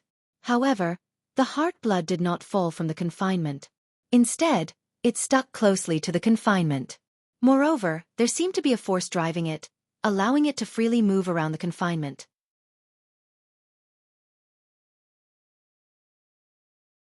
Chapter 1331. Qi Yu's blood flowed through the confinement, leaving behind a smear of red wherever it passed. When Qi Yu's blood flowed through the entire confinement, the light of the confinement was completely covered and turned blood red. Step back. Tang Zheng sensed something and reminded them loudly. The inner demons quickly retreated to the middle of the confinement, distancing themselves from the fences on all sides. Bang! With a loud explosion, the confinement exploded. The seemingly indestructible fences were torn apart, turning into blood-red spots of light. Finally they disappeared. The inner demons looked at this scene in disbelief. He never thought it would be so simple. He had worked so hard and tried so many times, but it was all to no avail. Tang Zheng used a drop of Qi Yu's blood to break the confinement. The contrast was too strong. It made him feel like he was in a trance, and all sorts of feelings welled up in his heart. Tang Zheng's eyebrows also curved into a smile. He never would have thought that he would succeed on his first try. Therefore it was not that it was impossible, but that he could not think of it. Once he thought of something and followed it, he might be able to reap some benefits. Qi Yu probably never dreamed that Tang Zheng would think of using Qi Yu's blood to break the confinement. After all, Qi Yu's blood was incomparably precious, and every bit used was a little less. Even a drop of Qi Yu's blood contained endless power. The inner demons raised his foot and took a step forward. There was no movement. He tried to take a few more steps forward and crossed the fences of the original confinement. There was still no reaction. The ecstasy in the inner demon's eyes was like fireworks. They immediately exploded and cheered. It's really a success. The confinement is really gone. It was no wonder that he was so excited. After all, he had been suppressed in that huge bronze coffin for tens of thousands of years and had not seen the light of day. Every minute he lived in that kind of life was not a pleasure, but a torture. Later, he finally escaped from the bronze coffin, but he still did not regain his freedom. He was trapped in Qi Yu's heart with Qi Yu. In the end, he was even trapped in a cage by Qi Yu, which made him even more sullen. He had long wanted to break out of this cage and soar into the sky. But the reality of the situation made him despair. He raised his head and stared at Tang Zheng with burning eyes. We did it. Tang Zheng nodded solemnly and said, That's right. It seems that Qi Yu's words can't be completely trusted. What he said about him being the only one who can break the confinement, it seems that he was just bluffing. The inner demons shook his head and sighed. I'm not bluffing. Your Qi Yu's blood and sweat is a part of Qi Yu. That's why you can't leave him if you want to break out of this cage. Tang Zheng shrugged and said indifferently, But now that Qi Yu's heart is in my body, it's not his anymore. Fine, there's no need to argue about this. The inner demons changed the topic and looked at Tang Zheng with a smile that was not a smile. You're letting me go like this. Don't tell me you're not worried that I'll go back on my words and not abide by our agreement. Moreover, I'll take over your body and take over your body? The moment these words were spoken, the atmosphere immediately changed. An invisible pressure enveloped Tang Zheng's body. But his expression did not change at all. He was calm as if these words had nothing to do with him. Tang Zheng looked straight at the inner demons and asked, Will you? Why not? After all, Your body is a delicious cake. Even Qiyu wants to take it for himself. Naturally, I'm tempted as well. The inner demon said casually and without hiding anything. Hee, you're really straightforward. I'm standing right next to you. Quickly destroy me and then take over my body. Tang Zheng spread out his hands as if he did not mind at all. The inner demon frowned. If it was when he first met Tang Zheng, he would have attacked him like a hungry tiger pouncing on its prey without saying a word. But now, he did not dare to act rashly. He already knew too much about Tang Zheng. It was precisely because he knew too much that he knew Tang Zheng was not simple. Every time Tang Zheng did something, he would have his own considerations. He would weigh the pros and cons. He would not carelessly ignore them. Tang Zheng was so defenseless that he allowed the inner demons to take over his body. The inner demons would be fools if they did that. He must have other methods. If I really do that, I'm afraid I'll never be able to leave this place. The inner demons secretly pondered. In addition, his 9-young saint body and the various mysterious techniques he cultivates are also very strange. I can't understand them at all. If there's a backlash, then I'll be in for a tragedy. The inner demons weighed the pros and cons and suddenly grinned. Ha ha ha, young man, do you think I'm the kind of person who goes back on my words and bites the hand that feeds me? Qiyu and I are not jackals of the same tribe.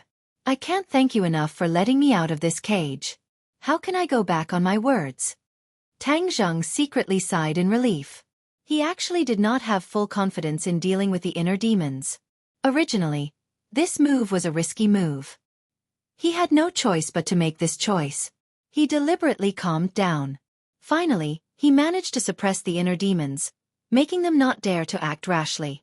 Tang Zheng's calm and collected expression made the inner demons even more unable to figure out what was true and what was false. It also made him even more certain of his judgment. Tang Zheng definitely had another trump card. If he made a move himself, then he would be looking for trouble. Tang Zheng did not lose his momentum and directly said, "Inner demons, since I've already broken out of this cage, then it's time for you to keep your promise." The inner demons was not in a hurry to deny it. He smiled and said, "Are you sure you won't change your request?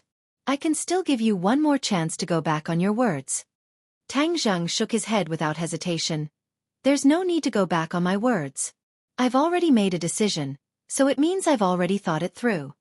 The inner demons shrugged and resentfully said, "All right then. In any case, you're the one who's losing out, not me. Are you ready?" Tang Zheng nodded. "Let's begin."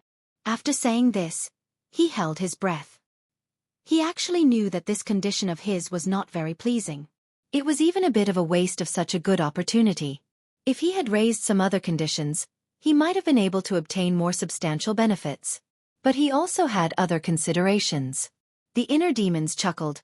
"Young man, I know what you're thinking. Do you think no one has ever had this idea before? But they've all returned empty-handed. The Nightmare God Art has very high requirements for the cultivator, but if I were to say that compared to my God Art, it's actually very simple. This is because the requirements for my inner demon's art are much higher. After so many years, I've never met anyone who can cultivate my God Art. Last time, I only taught you a little bit of it, so anyone can cultivate it. But now what you want is my core God Art. There's no way you can cultivate it." It turned out that one of Tang Zheng's conditions was for the inner demons to teach him the core inner demon's art.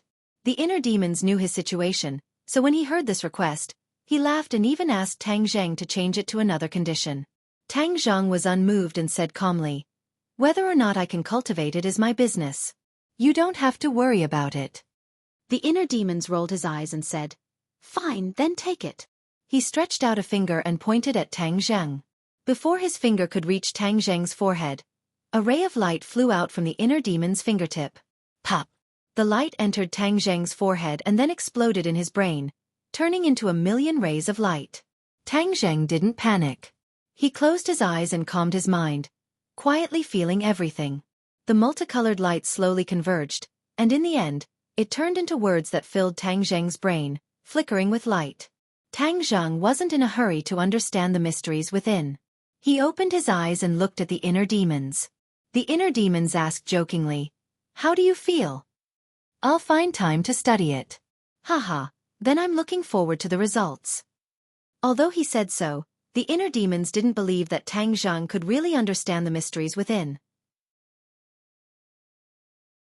The inner demons generously passed his technique to Tang Zheng, not because he was selfless, but because he wasn't worried that Tang Zheng would learn it.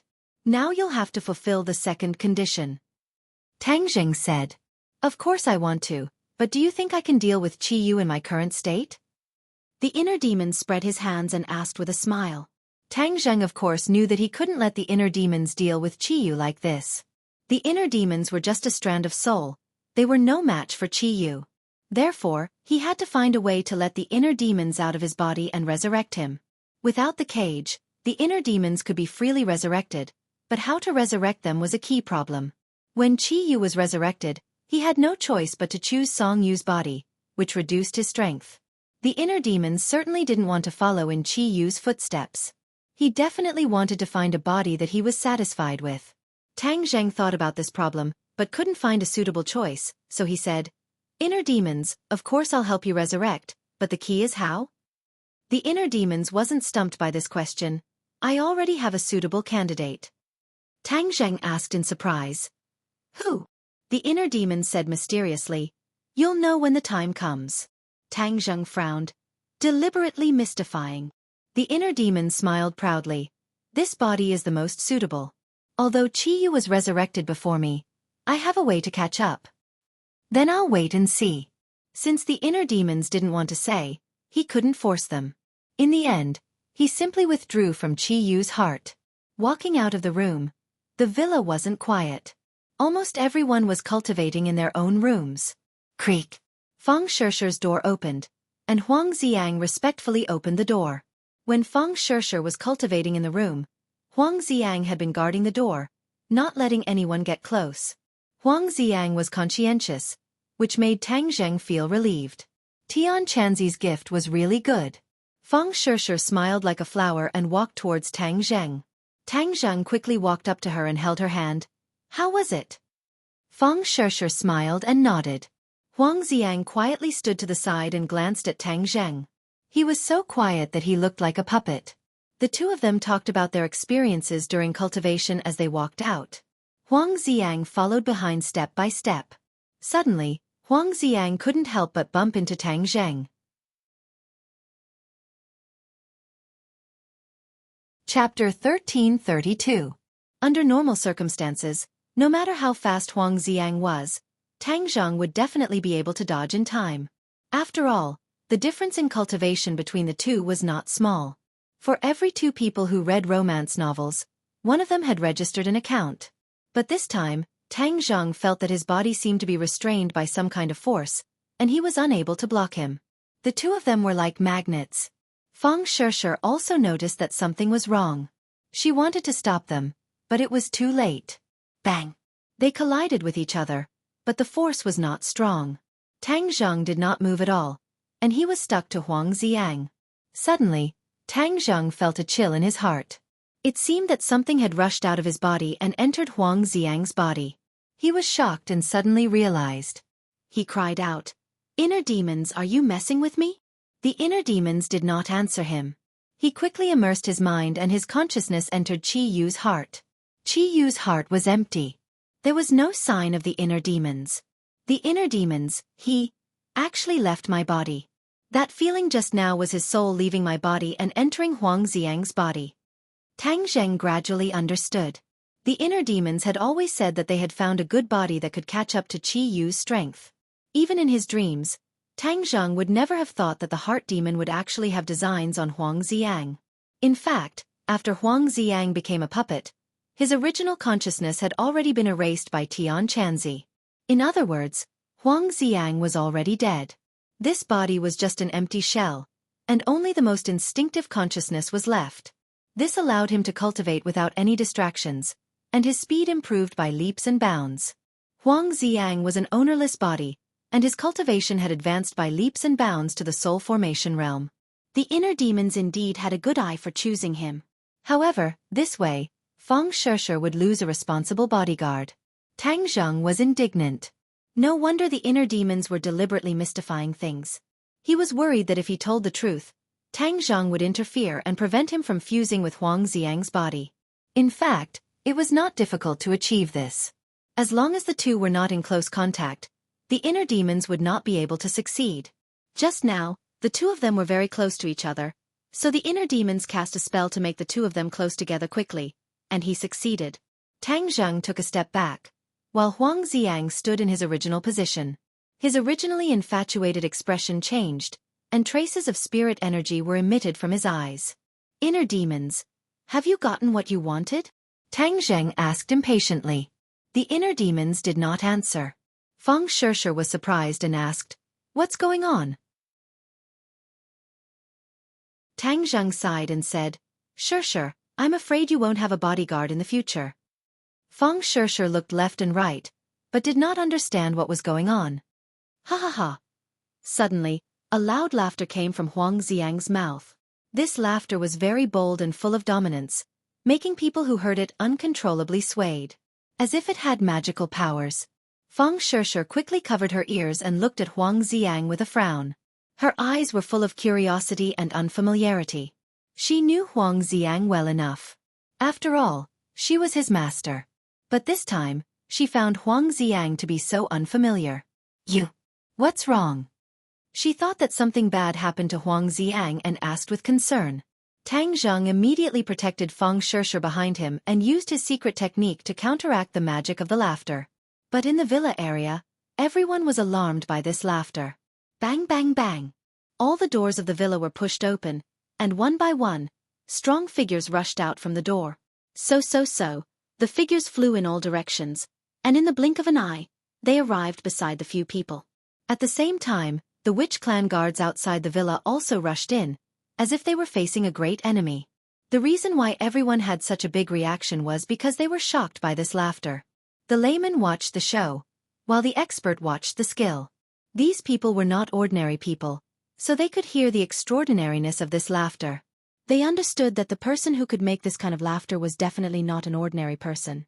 Everyone surrounded him so tightly that not even a drop of water could trickle through as they stared at Huang Xiang and then at Tang Zheng, not understanding what was going on. Tang Zheng's expression was cold and said, "Inner demons, stop laughing."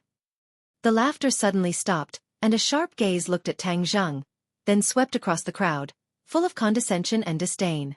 Everyone felt as if there was a knife on their back, and they were all a little uncomfortable under this gaze. But their expressions were even more puzzled, especially when Tian Chanzi shouted, "Huang Xiang, what the hell are you doing?" The inner demons looked at Tian Chanzi with a smile and said, "From now on, there is no Huang Xiang in this world, only me, the inner demons." Who are the inner demons? Someone asked one after another. Everyone did not know much about the inner demons, and Tang Zheng did not say much before, so they could not help but look at him in confusion. But Tian Chanzi and the Empyrean Fairy had a deep impression of the battle in the 100,000 Mountains, especially the giant bronze coffin. Memories came flooding in like a tide, causing their nerves to immediately tense up. The inner demons have been resurrected. The two muttered to themselves, and their expressions were quite unnatural. This was especially true for Tian Chanzi, who had been possessed by a strand of the Yellow Emperor's soul and confronted the inner demons. During that battle, Tian Chanzi's body was almost completely controlled by the Yellow Emperor's soul.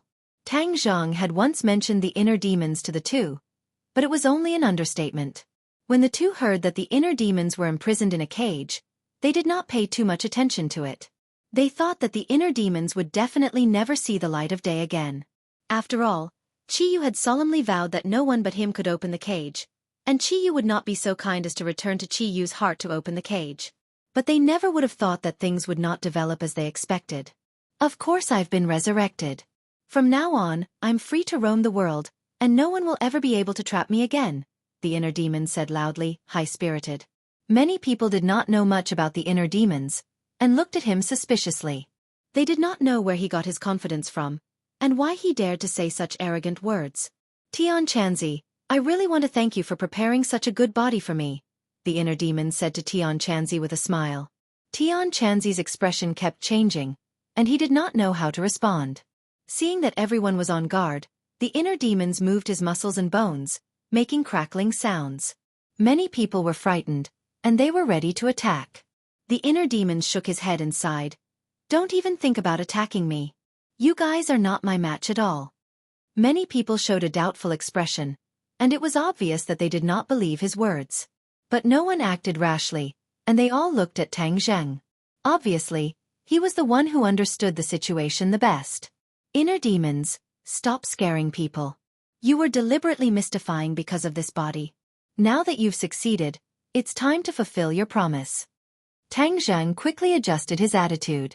Things had already come to this, and there was no way he could change it. In fact, this was not a big loss to him, except that Feng Shishir had one less bodyguard. Comparing this bodyguard to the inner demons, it was obvious who was more useful. Therefore, the inner demon's resurrection was more important to him, and could help him block the threat from Qi Yu. When the others heard the word, promise, they knew that there must be some agreement between them. The Empyrean fairy could not wait to ask, what promise? The inner demons will block Qi Yu's attack for us. Hearing this, everyone was overjoyed, especially those who knew the strength of the inner demons. It was as if they had seen the dawn of hope, and their eyes were full of splendor. Everyone knew very well that after the Battle of Mount Tai, the demon race was defeated, and a large part of the reason was that Qi Yu was injured and could not use his strength. But once he fully recovered, he would definitely find a way to get revenge. After all, the Battle of Mount Tai ruined the plan of the Wildlands, which was one of Qi Yu's major plans. Now, Qi Yu must be furious.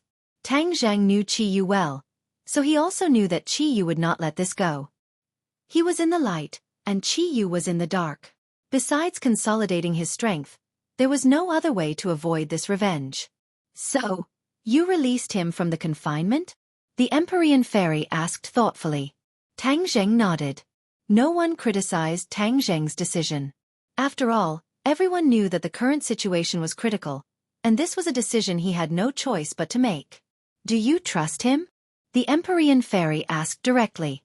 Tang Zheng stared at the inner demons with a burning gaze, saying, the inner demons are famous and always keep their promises. If I go back on my words, I'm afraid I'll be ridiculed by the world. So, of course I trust him. He was greatly comforted by the high praise he had received from the inner demon. At the same time, these words shocked him. If he really did go back on his words, then his bad reputation would spread all over the world.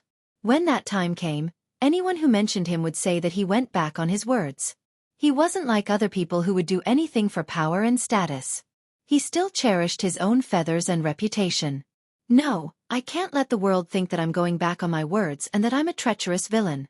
I'm not like Qi Yu and the Yellow Emperor. The inner demons thought highly of himself and quickly rejected this idea in his heart. Of course, there was only one way to go back on his words and not let outsiders know.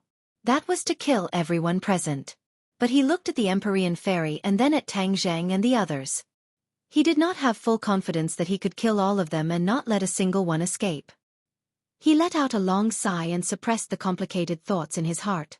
He said righteously, what kind of person do you think I am? How can I be such a treacherous, despicable person? Tang Zheng sighed in relief.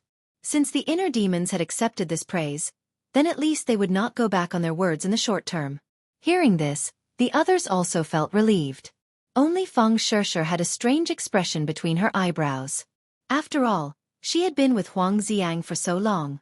Although the other party was a puppet, Feng Shishir had a kind heart and would still feel a trace of reluctance. Tang Zheng was keenly aware of her thoughts. His heart moved and he said to the inner demons, you deliberately mystified me and took over Huang Xiang's body when I wasn't paying attention. This is equivalent to taking away Shishir's bodyguard. You should at least compensate her a little. Otherwise, this will not live up to your illustrious reputation as the inner demons.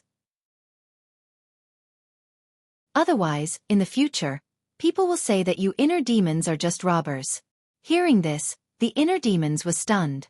They did not expect that Tang Zheng would dare to make such an additional request. The others were also shocked. The atmosphere became a little strange. Feng Shishir suddenly raised her head and looked at Tang Zheng with shining eyes.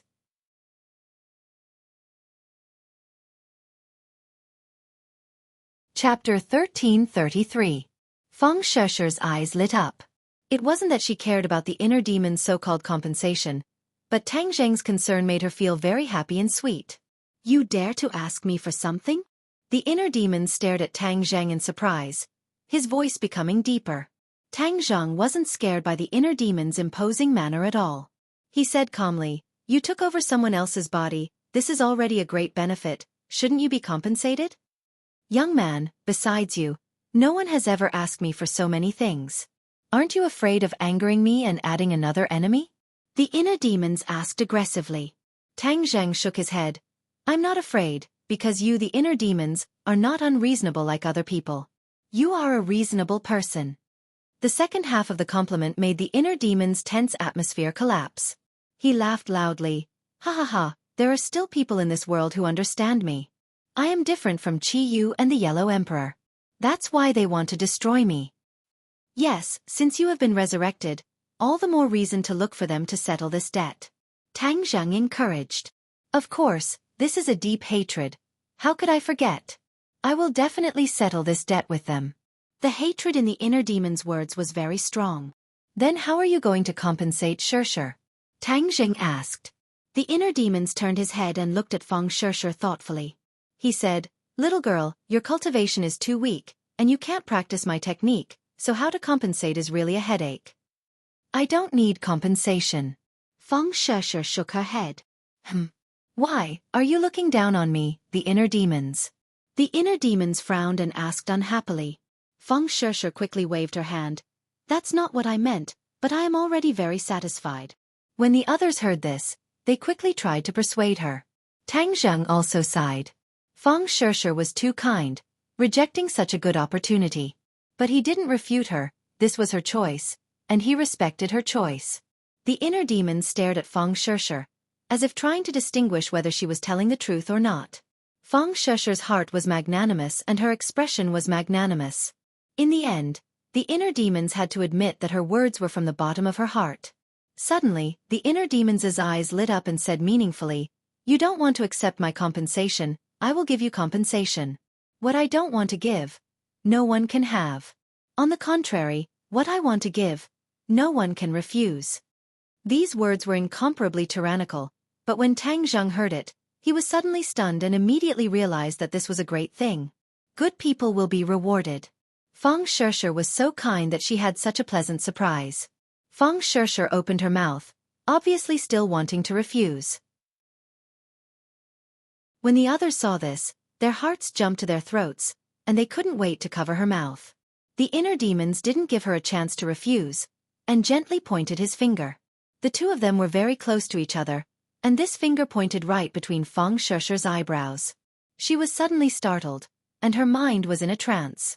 Finally, she softly fell to the ground. Tang Zheng's eyes were quick, and he quickly caught her. He angrily stared at the inner demons and sternly asked, "What did you do to her?" The inner demons took back his hand and deliberately said mysteriously, "When she wakes up, you will naturally know." Tang Zhang didn't continue to ask, knowing that it would be useless to ask.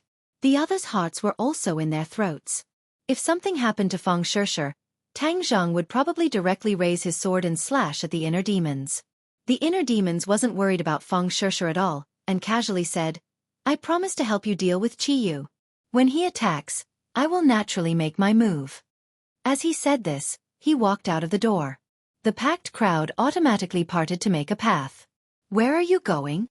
Tang Jing asked.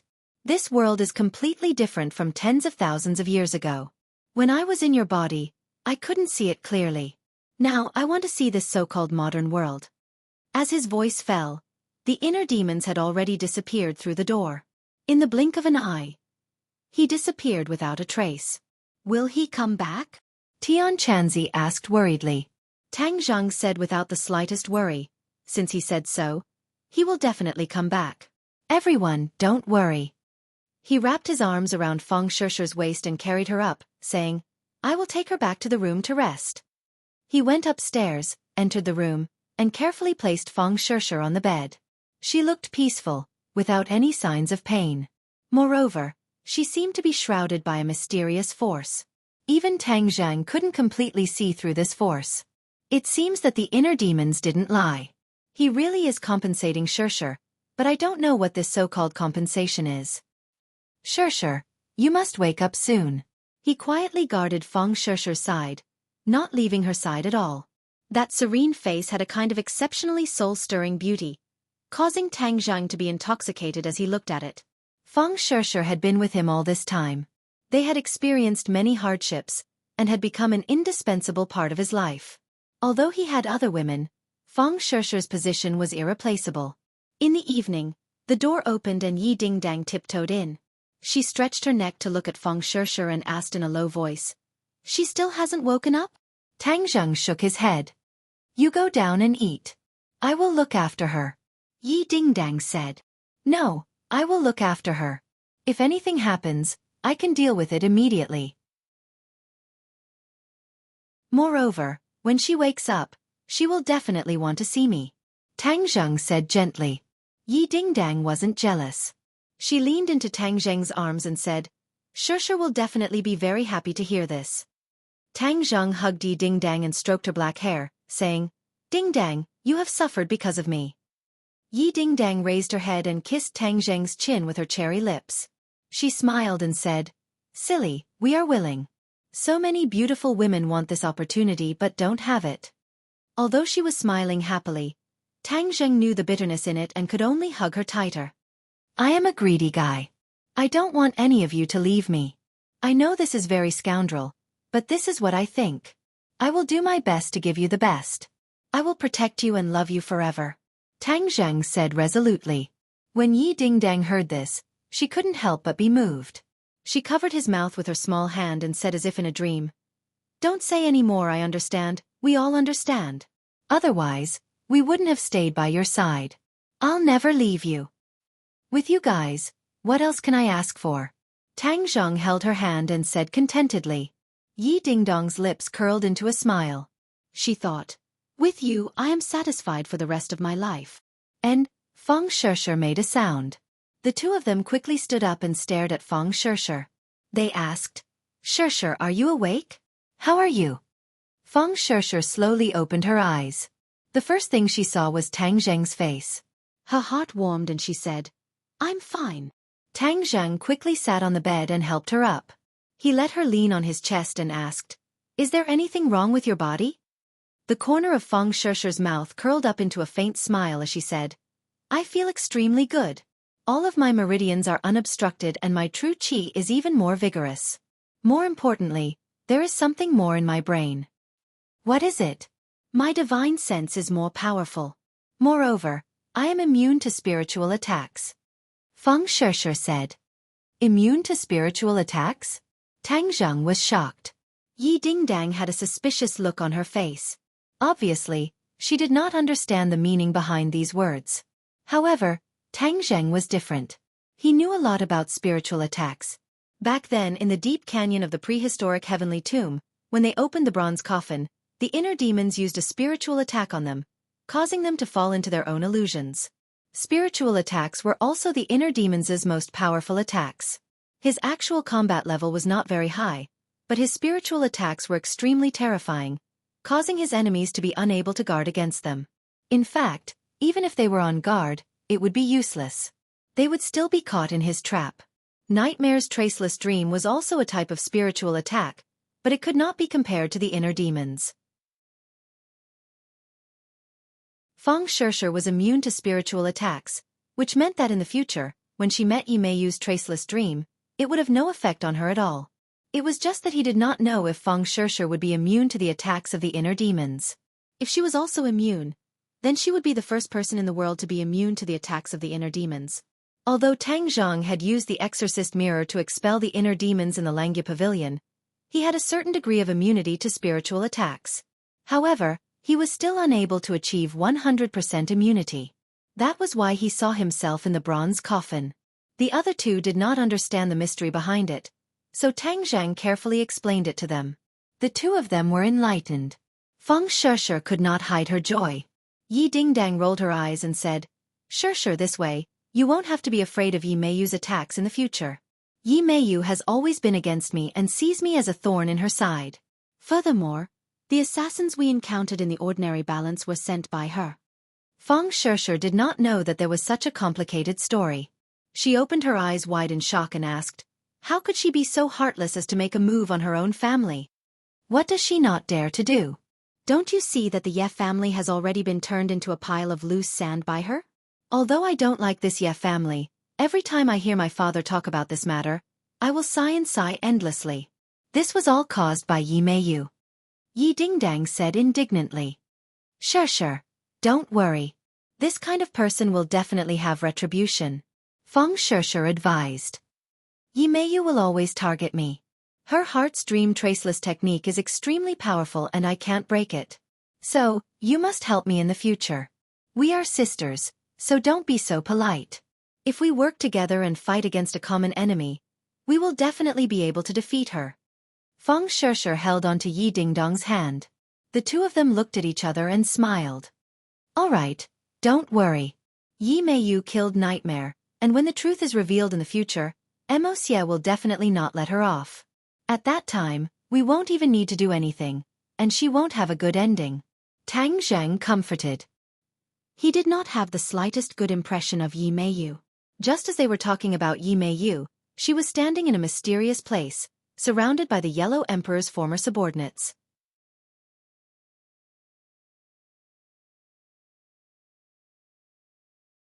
Chapter 1334.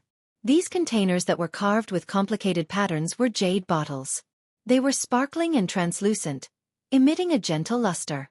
All the former subordinates of the Yellow Emperor focused their gazes on these jade bottles. Their gazes were burning with passion, even more fanatical than when they stared at the gold, silver, and jewelry. Under Yi Meiyu's calm appearance, a storm was raging in her heart.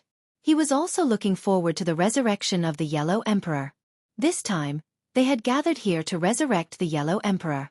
Some time ago, they had spent a lot of energy and manpower to search for the life totem. They had all visited the 8 life totem lands formed by nature and carefully avoided the people sent by Tang Zheng. Those who participated in this operation were all the elites of the Yellow Emperor's former subordinates.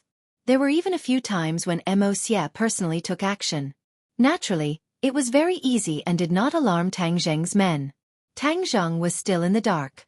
He thought that his plan was flawless and did not give the former subordinates of the Yellow Emperor an opportunity to obtain the pure yang energy between heaven and earth. However, what they didn't know was that Wuxia had already obtained everything he wanted without leaving a single trace. Gathering the soul of the Golden Crow again, and allowing the Yellow Emperor to reappear in the world was not too far-fetched. Wuxia waved his hand, and all the jade bottles flew into the air and arranged themselves in a certain order. The former subordinates of the Yellow Emperor moved and spread out in all directions, forming a strange formation. Everyone raised their hands high and chanted. Waves of magic power spread out from their bodies and enveloped the air. Open!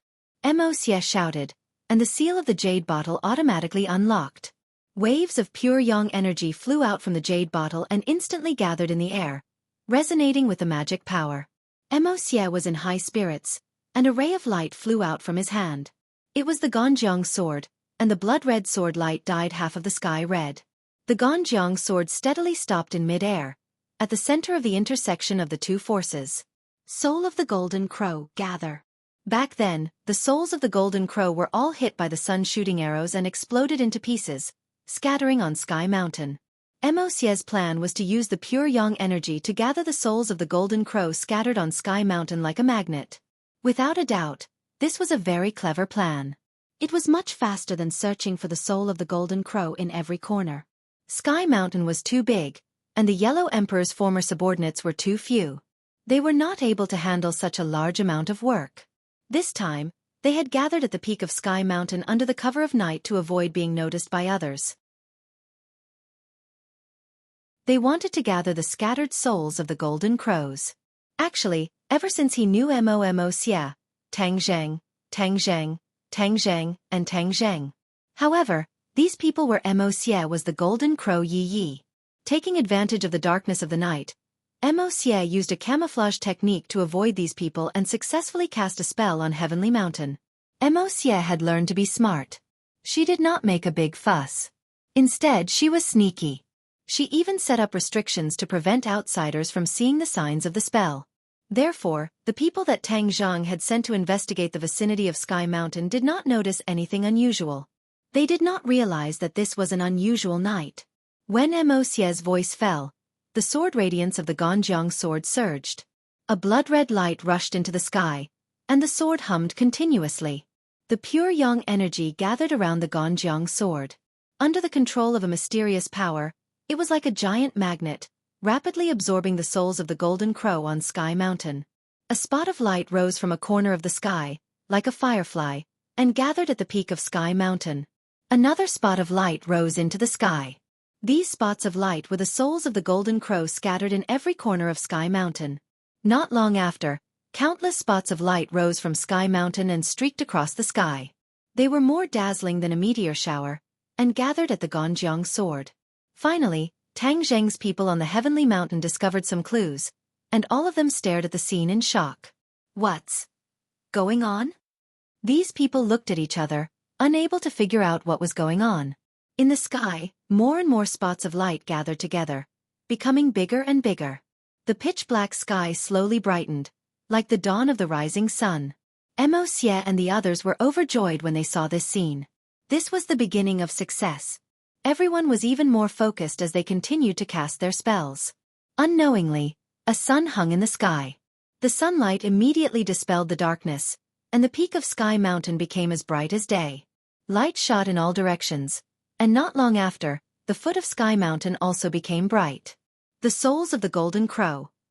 The souls of the Golden Crow. Tang Zheng's subordinates finally noticed something and shouted, "Quick, report this. This is the work of the Yellow Emperor's former subordinates. Damn it, they must be using a camouflage to avoid us." Some smart people immediately understood the reason and stomped their feet hatefully. They immediately dialed Tang Zheng's number. In the middle of the night, Tang Zheng, who was far away in the capital, was woken up by the ringing of his phone. He sat up straight as if he had a spring installed. "Hello, Master, the souls of the Golden Crow have been reunited." A witch shouted impatiently, her voice trembling. Tang Zheng jumped to the floor with a bang. His sleepiness was completely gone, and the hand that was holding the phone couldn't help but tighten. "What did you say?" This cry of alarm woke the person on the bed. Wu rubbed his eyes and sat up from the bed asking, "What's wrong?" Tang Zheng gestured for him to keep quiet. Wu understood and his heart trembled. He quickly got off the bed and stood beside Tang Zheng, looking at him worriedly. "I don't know what method the Yellow Emperor's subordinates used, but they are reuniting the souls of the Golden Crow." The other party took a deep breath and repeated, "The soul of the Golden Crow has been reunited." Tang Zheng finally heard it clearly, but he couldn't help but shout loudly. His voice was so loud that he was shocked. Suddenly, a ray of light shone in from the window. It was like a ray of morning light, dispelling the darkness in the room and landing on Tang Zheng's shoulder. Tang Zheng bathed in the sunlight, his body dyed golden. His brows immediately furrowed into a Chuan character as he looked at the sunlight in the sky. Wu looked at the clock on the wall. It was clearly 2 in the morning. She immediately opened her mouth wide and her chin almost fell to the ground. "It's only the middle of the night. How can there be a sun?" Hearing this, Wu couldn't help but exclaim, but Tang Zheng's heart sank to the bottom. He already understood that all of this was caused by the soul of the Golden Crow being reunited. That meant that this world would be plunged into misery and suffering. The people outside the house were also frightened by this scene. The witches all raised their heads to look at the sky, thinking that they were seeing things. At the same time, many of the night owls who had not slept in the middle of the night were completely dumbstruck by this scene. On the streets and alleys, on the rooftops of various buildings, many people gradually gathered as they watched this inconceivable scene. Although many unimaginable things had happened all over the world in the past year, the sun in the middle of the night was still shocking. "Master, what should we do now?" The voice on the phone finally pulled back Tang Zheng's thoughts. His heart trembled as he said in a deep voice, "Don't fight head-on. First, find out the situation of the witch clan and report to me at any time." After hanging up the phone, Tang Zheng rushed out of the bedroom. Wu, wearing a thin nightgown, chased after him. Upstairs, the other rooms opened one after another. Everyone saw Tang Zheng and Wu walking out of the same room. No one was surprised. The relationship between them was already half open. Everyone knew that it was normal for them to sleep together in the middle of the night. There was no need to make a fuss. "The sun is out?" Someone pointed out the window and exclaimed. The others also nodded. They were obviously frightened by this scene. Tang Zheng comforted him in a deep voice. Everyone, don't panic for the time being. These people had basically experienced several life and death battles, and their nerves were already very strong. They were not too worried, and after hearing Tang Zheng's words, they all asked what was going on. Tang Zheng did not hide anything and said truthfully, "The former subordinates of the Yellow Emperor are reuniting with the soul of the Golden Crow." What? Then wouldn't that be another 10 days? No 9 suns in the sky? Tang Zheng remained silent, which could be considered as a tacit agreement. In the middle of the night, without nature's own sun, the 9 souls of the Golden Crow rose into the sky, which meant that there were only 9 so-called suns. Then what should we do? This news really shocked everyone. They all asked for countermeasures, and all kinds of suggestions began to be made. But in the end, they all looked at Tang Zheng, waiting for him to make the final decision. Although Tang Zheng was very anxious, he was not in a hurry. He methodically arranged, Empyrean Fairy, Thundercloud Beast, Scarlet Lunar Beast, we will go to Sky Mountain to stop the former subordinates of the Yellow Emperor. Tian Chanzi, you and the others will stay at home and protect yourselves.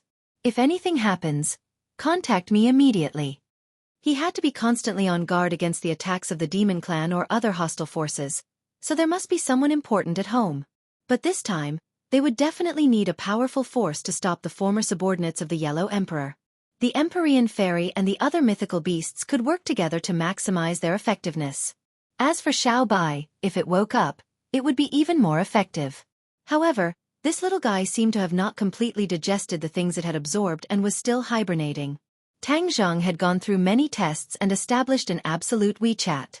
Therefore, when he said these words, no one questioned or refuted, which saved a lot of time. Somersault Cloud. Tang Zheng shouted without hesitation. The somersault cloud appeared outside the door.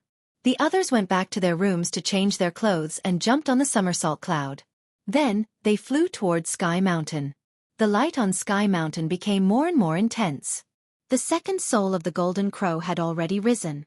The hot air dispersed the cold wind in the middle of the night. The scorching heat descended on the earth, and the temperature rose rapidly. When they saw the second soul of the Golden Crow, the ordinary people immediately remembered the scene of the 10 suns in the sky a long time ago. It caused a lot of chaos. Could it be that 10 suns were going to rise in the middle of the night? At that time, the heat would be unbearable, and everyone would die from the heat. Panic immediately spread through the streets and alleys. Moreover, the soul of the Golden Crow gradually woke people up from their sleep.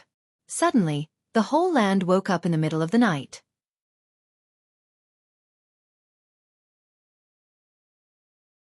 Chapter 1335. The earth woke up in the middle of the night, and so did the people who lived there. They looked at the scene in horror. Looking at the 2 suns above their heads, the memories in the depths of their minds came back, and they were scared stiff. The smart ones immediately found a place to hide. Otherwise, when more suns rose in the sky, they would be roasted into human jerky. Everywhere was in chaos. Inside the high walls of the inner palace, 100 Faces, who was disguised as the leader, stood in front of the bed. When the first sun rose, he sensed something and got up. The mechanical warriors also came to his door, as if they were facing a great enemy. Junko also got up from the bed. She was naked, and her slim body made people's blood boil. 100 Faces did not turn his head, and he looked at the sky in a daze. Junko hooked her hands around 100 Faces' waist, leaned her chin on his shoulder, and pressed her soft chest against his back. She whispered, "Master, what's going on?" She was obviously frightened by the strange phenomenon in the sky, and her eyes couldn't help but stare. 100 Faces said, "The Yellow Emperor's former subordinates are condensing the soul of the Golden Crow again." Junko was shocked. She understood the meaning of this sentence. She exclaimed, Then aren't we in danger? It's said that when the 10 suns shine in the sky, the world will be turned into a sea of fire, and the people will be plunged into misery and suffering." 100 Faces nodded. Yes, the soul of the Golden Crow is indeed extraordinary. Then, won't everything we have planned become meaningless? This world will not exist anymore. Junko asked. 100 Faces sneered. How can it be that easy? Do you think the others will just sit back and do nothing? I bet that Tang Zheng must be rushing to Tianshan without stopping. Junko's expression turned cold when she heard this name. This name had caused her too much shock and confusion. Can he stop all of this? The corner of the 100 Transformation Star Sovereign's mouth hooked up into a playful smile, and said meaningfully, "Don't underestimate Tang Zheng's strength and determination. I watched him rise step by step, and my understanding of him also increased. He is soft-hearted and has great love for the people of the world. How could he watch as innocent people suffer such an undeserved calamity?" Junko curled her lips and said disapprovingly, "That's because he's a hypocrite. Is he deliberately acting like this? What great love! Is he that selfless?" The 100 Transformation Star-Lord smiled and declined to comment. "What should we do? Are we not going to do anything?" Junko paused for a moment and then asked worriedly, "What if we are not prepared at all, and Tang Zhang is stopped from being one of the former subordinates of the Yellow Emperor? What should we do then?" "Don't worry. Even if he doesn't succeed, there's still that guy, Chiyu, right? He was just tricked by Wuxia and lost a great general like Saint King. How could he let this go?" The 100 Change Star Monarch explained. Junko still wanted to ask more questions, but 100 Faces Star Lord turned around and hugged her.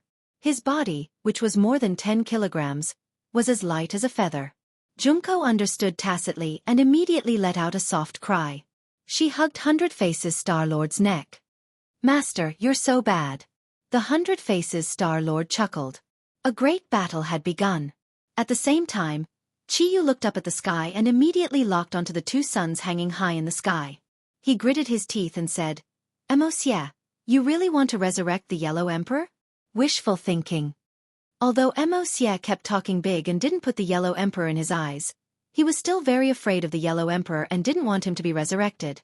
After all, the Yellow Emperor had defeated him before. This was a battle of strength, an ironclad fact that he couldn't deny. If the Yellow Emperor was resurrected, he would definitely be a huge threat to him. Whoosh! Chiyu was like a ray of light as he soared into the sky and flew towards Sky Mountain. This time, he didn't bring any of his subordinates and chose to travel alone. If he wanted to ruin Huang Moxia's plan, he alone was enough. In the new secret base of the Azure Dragon Palace, in front of a stone room, Granny Li stood respectfully. "My lord, the soul of the Golden Crow has been reunited. A disaster is coming. If we don't act now, the world will cease to exist and the martial artists will never have a place to stand," Granny Li said earnestly, almost tearing up. The stone room was very quiet and no one answered her. Bang! Granny Li's legs went soft and she knelt on the ground. She raised her voice and shouted, "My lord, it'll be too late if we don't act now." If it was something else, Granny Li could ignore it or deal with it herself. This time, it was the former subordinates of the Yellow Emperor who had gathered the soul of the Golden Crow to resurrect the Yellow Emperor. She didn't have the power to stop it. Only the great Lord Ji Wuxiang had the power to do so. That was why she knelt in front of the stone room and begged the great lord in tears. The great lord had been in seclusion for a long time and didn't see anyone. No one knew his specific situation. Granny Li would never disturb him unless it was a last resort. Just like the last earthquake in Dianan, she personally led people to deal with it. Although what she saw and heard later was far beyond her imagination, it didn't threaten the survival of the Azure Dragon Palace. Whoosh! A gust of wind rose from the ground and blew the leaves in front of the stone room. Granny Li was startled and seemed to have sensed something. She raised her head and stared at the stone room, not knowing what had happened. A surge of energy enveloped her, causing her to panic. She hurriedly circulated her inner energy, attempting to block this surge of energy outside the door. However, all her efforts were in vain and didn't have any effect at all. She stood up slowly and couldn't kneel anymore. Her heart skipped a beat and her eyes flashed with ecstasy. She stared at the stone room with joy. Creak, creak. An awkward sound was heard. The stone room shook as if it was going to fall apart. Cracks appeared on the wall. Whoosh! A stone flew up from the wall. Then, the other stones flew up and floated in the air as if they were alive. Granny Li looked at the scene in shock. It seemed simple, but it was caused by an invisible force. She didn't have the strength to do it. All of this is the Great Lord's doing. Could it be that he has passed the obstacle? How strong is he? No one answered her question. When the last stone, the huge stone door, flew up, the Great Lord's figure was finally revealed. He stood in the middle of the rocks, and the rocks surrounded him like a responsible bodyguard. The great lord raised his foot and walked forward. The stones followed his footsteps and moved forward. This scene was extremely shocking to ordinary warriors because they couldn't do it. Granny Lee was not a weak-kneed person, but when she saw this scene, it was as if she had seen a god. She had an impulse to bow down. "My lord!" she shouted in a daze. The great lord's eyes were deep as if there was endless magic. After locking on to Granny Lee, she had an illusion that she was deeply trapped. "Thank you for your hard work." Granny Lee's tears gushed out of her eyes. She felt that it was worth it to hear him say that it was hard. She was the only one who knew the bitterness of it all. Without the great lord, it was impossible for her to support the huge Azure Dragon Hall. If she didn't have a certain dignity before, it would be impossible for her to do it. From now on, the era of warriors has arrived. The great lord's voice was very magnetic. It even had a kind of bewitching magic. Granny Lee was intoxicated by his voice and muttered to herself, "The era of warriors. Yes, it belongs to us warriors. What kind of world is it?" Granny Lee was at a loss. She didn't know what to do. The great lord smiled and looked up at the sky. He looked at the two suns indifferently and said, "Feel it yourself." As soon as his voice fell, Granny Lee didn't have any specific feeling. The stars in the sky twinkled. However, the light of the stars was completely covered by the sunlight of the two suns. If it was still a dark night, the light of thousands of stars twinkling at the same time would also illuminate the earth. That scene would certainly be very shocking. Whoosh! The power of the stars fell from the sky and fell on Granny Lee. She was startled and looked at the sky in disbelief. Then she looked at the indifferent great lord. This. She stuttered for a long time, but couldn't say a complete sentence. This was because this scene was simply too shocking. Her body was being rapidly transformed by the power of the stars, and the results were remarkable. Her cultivation soared like a rocket. She was the one involved, so she naturally felt it the most deeply. In addition, she had cultivated for most of her life, but she had never felt such surging power and rapid cultivation speed. Her worldview was almost turned upside down. Feel it quietly. This is the era of martial artists. The power of the stars is the noblest power in the world. What spiritual energy of heaven and earth? We martial artists disdain absorbing spiritual energy of heaven and earth because what belongs to us is the noblest power of the stars. Moreover, when we used the power of the stars in the past, outsiders would always find clues, especially Tang Zheng. Now, we don't have to worry about this problem. As long as it is under my control, the power of the stars is invisible. We don't have to worry about being discovered by outsiders. The great lord's provocative voice sounded in Granny Lee's ears. In the past, the great lord had said similar words, but not as arrogant as this time. Moreover, he had helped other warriors to absorb the power of the stars.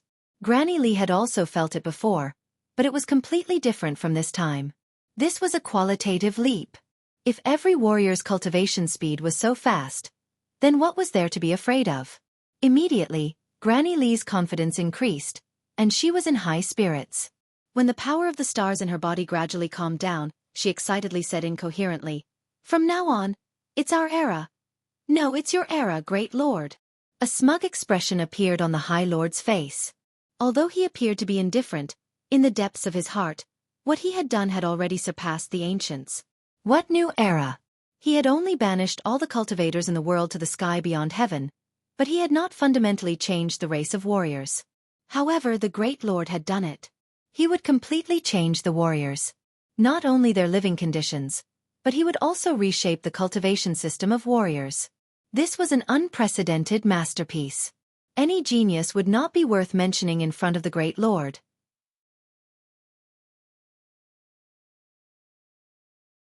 Chapter 1336.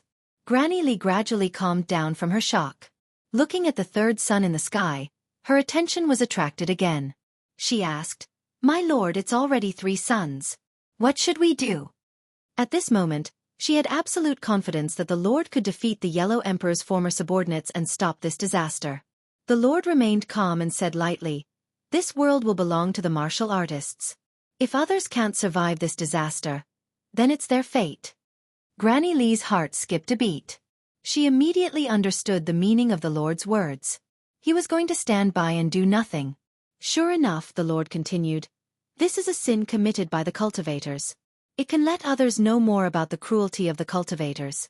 It's good for us. Why should we stop it? But Granny Lee wanted to refute, but she swallowed her words. She had never been soft-hearted. Her mind flashed and she understood the Lord's intention. He wanted to let the world know about the evil of the cultivators through this incident. Then, they would hate the cultivators and naturally fall into the arms of the martial artists. Although the Lord was confident in his own strength, he was still a modern man. He understood the importance of the general public.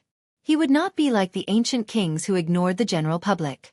Instead, he would follow the will of the people and use it to his advantage. This was his wisdom. My lord, this time, someone will definitely stop the Yellow Emperor's former subordinates. Will they succeed? At this time, Granny Lee was a little worried that the soul of the Golden Crow could not be fully condensed and the world would see the sins of the cultivators. If that happened, the Lord's plan would be disrupted. As for the life and death of ordinary people, Granny Lee did not care at all. Hearing this, the Lord did not care at all. He said, whether it succeeds or not, when the people see the suns hanging above their heads again, the fear and uneasiness in their hearts will be aroused again. This time, it will be completely aroused. They will not sit still and wait for death. For their lives, these people will do anything. The cultivators will definitely become the target of scorn, hated by everyone. Granny Lee felt as if she was suddenly enlightened. She kept praising the High Lord's foresight and wisdom.